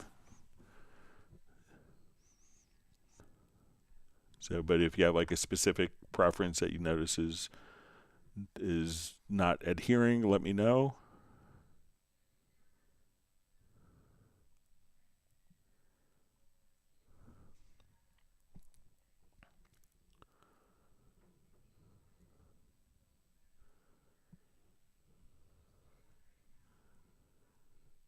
Okay, sorry, my chat field just jumped.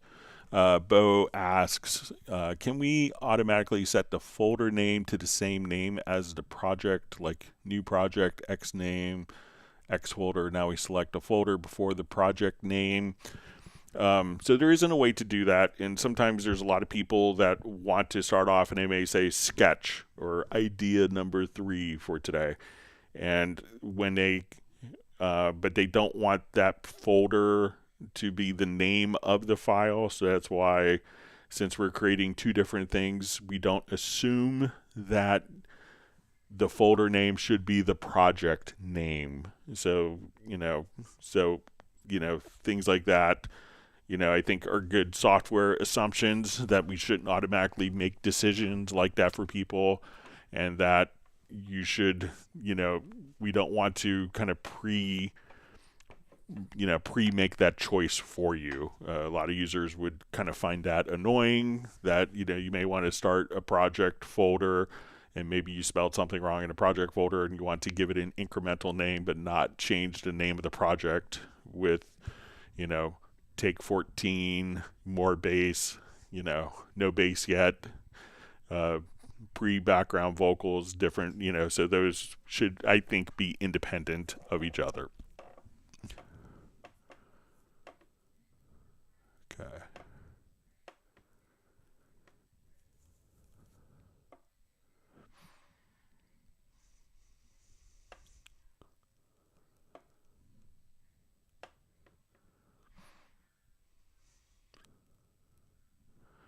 All right, so Rishab Saxena asks, how to disable the automation line of a group track in the arrangement view. So I think if everything is added to a particular group, let me just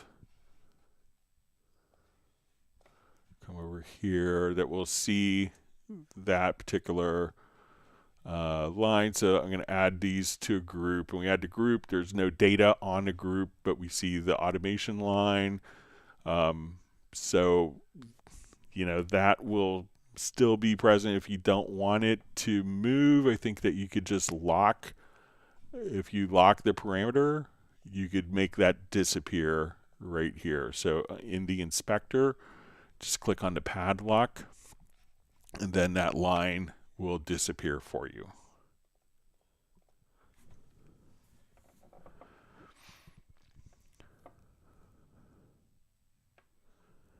Okay.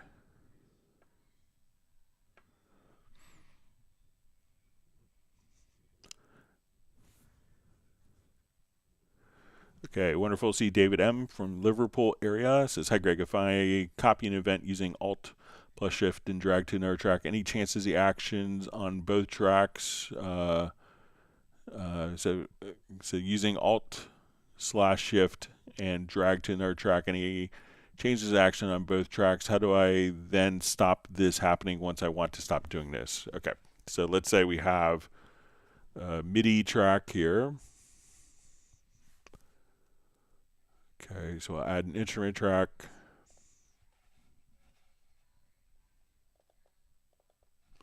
We'll come here. Let's do some 21st century composition. All right, so now when we want to hold down Alt plus Shift, we make a shared copy. And that means that any changes that I make here will be automatically reflected in this event as well. Now, when we want for this event to stop being a shared event, What we could do is, I think if we just come up to, I think it's under edit.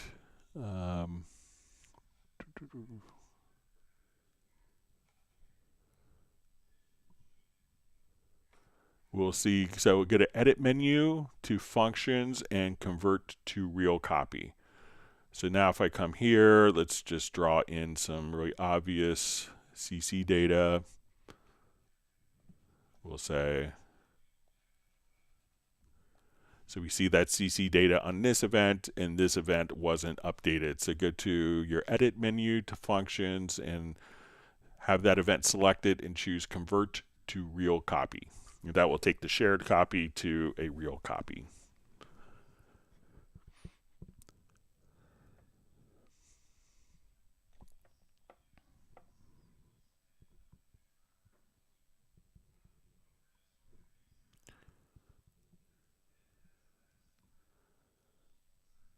All right, wonderful to see Michael Pierce from Grand Chapel Studios on. Let's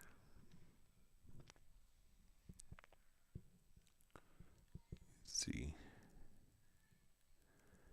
Mark Rabin wanting to solder USB-C port on his motherboard. So.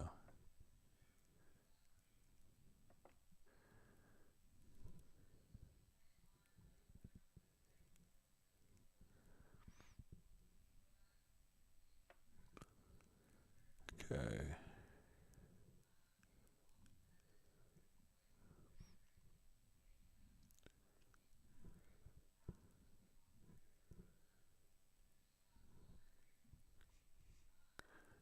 Okay, let me just reading through comments.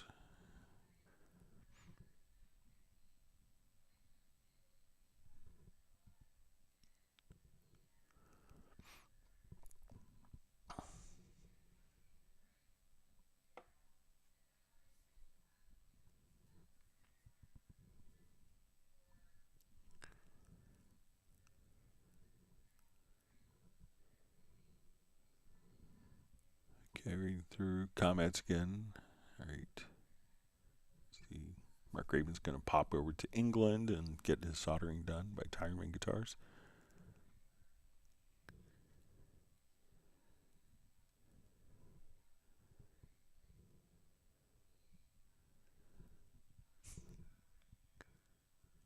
Now is looking for Michael Pierce's soup recipe.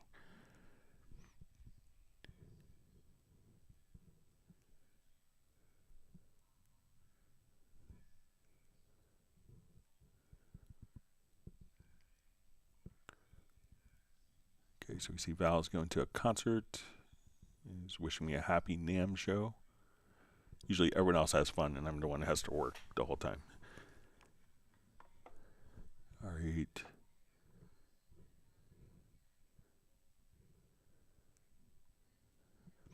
All right, so David M says, Greg, I would never have found that real copy. All right, so let me, I know we had a couple questions that were mailed in, so let's go to those. All right, so we had a question about how to remove noise in recording with SpectraLayers, and also it's kind of two questions on the subject. Please explain to us how to clean noise from tape recording in Cubase. All right, so this is like if we have the SpectraLayers Pro, so Cubase itself doesn't have like a denoiser, but if you have SpectraLayers Pro, it's a great solution for that. So let me, I think I have a file here in this project. So let's go to denoise here. So let's say we have a file that has hiss, something along the lines of this. Let's make sure that.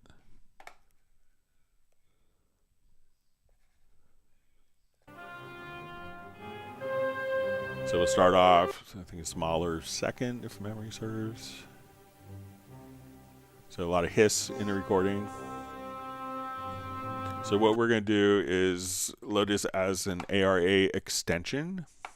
So we'll go over here and we have this in SpectraLayers. So when I double click, we can see SpectraLayers here. So I'm just going to find, like, you know, if we listen to the beginning.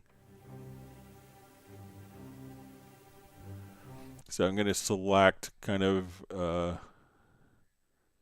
just part of what looks like the hiss to me. So we're going to go ahead and just listen. And let's go ahead and just kind of move those frequencies up just a little bit. And what I want to do now is come over to modules, and we'll see denoise. And we want to register that noise. And we'll apply to the file. So now when we listen to it,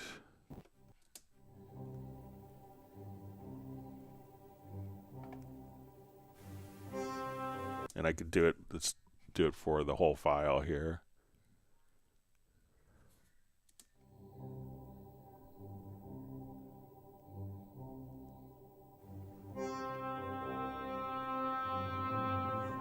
If we undo it,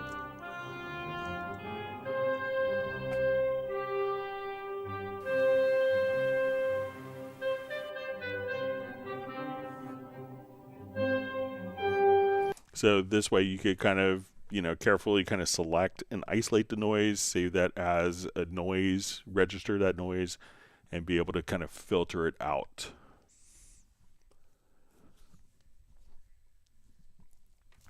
All right, so we had a question. Says, having trouble setting up external instruments after moving house and setting up again. For some reason, I cannot get any MIDI controllers to work with external instruments. I hear audio and record MIDI information via selected external instrument, but not via my controllers. I don't think I have set up any differences to last time. Scratching my little head, I've attached a screenshot of my settings. Hope this helps. All connections are fine because all works well in Bitwig, so I know I have communications to set outboard gear. There's more than Hydra and Cobalt. It's just that I changed inputs for certain ones, so I thought it would be best to start from scratch. Any help would be greatly appreciated. So, it's hard to know exactly if, so a couple things that could be throwing it off in Cubase versus other programs. One is try to toggle the status of your direct monitoring on your audio interface. So I don't remember, and let's see if I have the screenshot still. I think this is the screenshot. So here I just see kind of ADAT 5 and 6 for the inputs. So when we look at it, I'm not sure, if those, see if you draw the data in, if it plays back fine. So we could see if it is an audio routing. So on this track, so we had the MIDI data. If we draw notes in with the mouse and play back, and it plays back through that path, then we could see if it's a MIDI issue or an audio issue. We could come over. So things I would check is, since it's on an ADAT input, check to make sure that the direct monitoring, try toggling that to see if you're not hearing the audio. There's a little preference that could be, if you go to preferences to MIDI, make sure that the MIDI through is active as well, and at that point you know that the MIDI coming in from your controller is being set. It looks like from your screenshot that your track is set to all MIDI inputs, and all of your controllers are being set to in all MIDI inputs. Check to see if as you play the controllers, if they are, if you go to a MIDI inserts here, let's say we have a MIDI track, and we look at the MIDI track, go to your MIDI inserts, and we could see the MIDI monitor, and see as you would play, or move parameters, if you see MIDI data coming in. So we could isolate to see if it's an audio problem, and you could do that by drawing notes in a MIDI event. and see if they play back. If they play back, then we know it's a MIDI in problem. If it's, and then I would check the MIDI monitor, MIDI insert plugin, and just check this preference here and make sure that MIDI through is active. But you could see if it's going to be an audio routing or MIDI routing. So just by kind of drawing in the notes and see if it sounds. And try if you have the capability of doing a different input port. You know, it could be that, you know, Army Total Mix is kind of great for not doing a straight input to output relationship with the routing. So you have a very flexible routing, but it's also, when you have flexibility, that can lead to a lot of confusion as well. So try to simplify the process. All right, next question. I would like to set up a logical editor to reduce the volume of all tracks that have automation involved. I'm adding projects to a track, all balanced well, but then notice that I have limited headroom on the master output. If they were not automated, I would use Mixer Link to do this. At the moment, I have to do this track by track by highlighting and then reduce one by one. I hope this makes sense. So in this scenario, if you've like carefully highlighted everything, it could be that if you're dealing with a lot of send effects like reverbs and delays, that it might make more sense to just assign them all to a VCA. So I'll come over here. Let's say now I want to, we'll activate this project, and a VCA won't actually kind of alter the relationship, the gain structure between like your tracks and the effect sends. So I would come over here, select all the tracks. So I'm going to select all my tracks here in my project. If I hold down the correct keys, and I'm going to assign them to a VCA. So if there was extensive automation, we want to say, let's go to add a VCA track to the selected channels. We go to our mix console. At this point, we could see our VCA length. So if everything was automated, I could bring down the VCA fader, and that won't adjust the gain structure change that's going to the effect sends. Because sometimes if you take the automation, and this will still maintain your existing automation, but if you take the automation and it's going to your different, if you drop the automation, that may, send less of the signal to the effects. So try sending them all to a VCA. And you could automate the VCA if you want, or just kind of drop the VCA and kind of keep the proportionality, but not affect the gain structure of your sends. So I would probably do that, and that would be a great solution for you for that. All right, let's jump back to our live questions. Thanks for all the great questions. You can always email questions in advance to clubcubase@steinberg.de. All right. Mark Rabin wants me to make a wish list from NAMM. I'm always like the worst person because I never get to actually walk the show. I have to ask everyone else what's cool.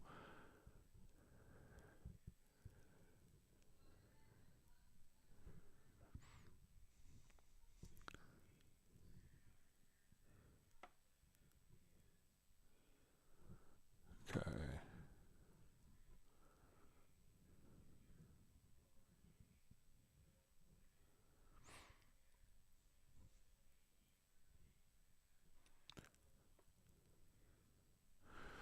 All right, Peter from Montreal just says Cubase 13 created an instrument track with several MIDI tracks below it. Have already created a group track. How to assign all MIDI tracks to that existing group in one fell swoop. So if you want to, so let's come over here. Now MIDI tracks don't have an output necessarily. So let's say we will start here with, okay, so let's add an instrument track, and I want this to be, let's say, Howling and Sonic.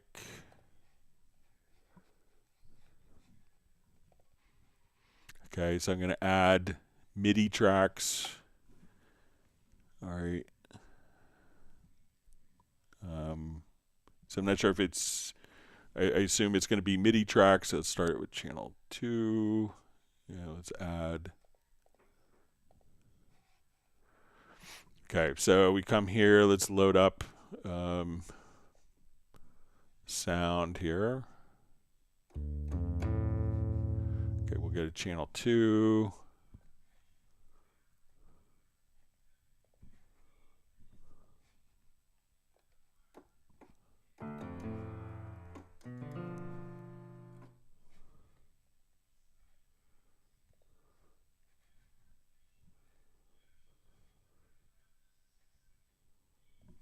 All right, an FM synth here. All right.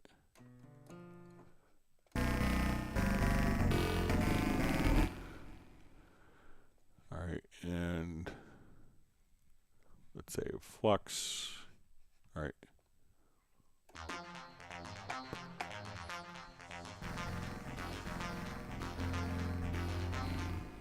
Okay, so let's say we want to add all of these to a group. So again, the MIDI doesn't, so all these are currently going out of one output for the instrument. So when we look at this, we can see that they're all, we have the MIDI tracks here. So I could just take this one and let's add a group channel to the selected. So now we go to have these.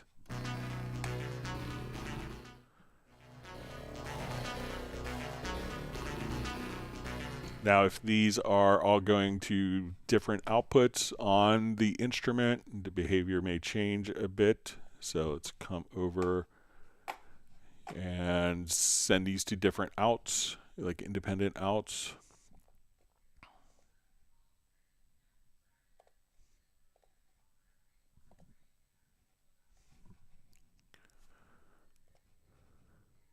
All right, so now when we come over, so let's take these outputs here so we can see the slots, and let's see if we could assign all of these to the group. So now let's come here, add a group track to the selected. And now, so if you're doing like multi-outs in an instrument, you may have to select those multi-outs and assign those to the group track. So, and not the MIDI track itself. So it could depend on where the audio from the virtual instrument is being routed out to, how it's assigned to the group.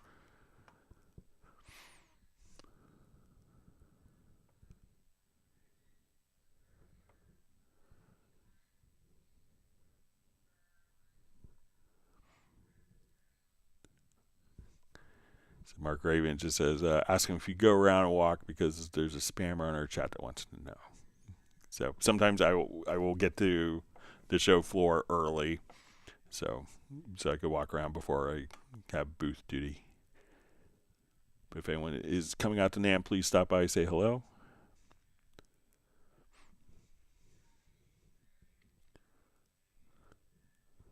All right, Uno Momento is going to hang out the whole next week in the woods. Sounds like fun. All right.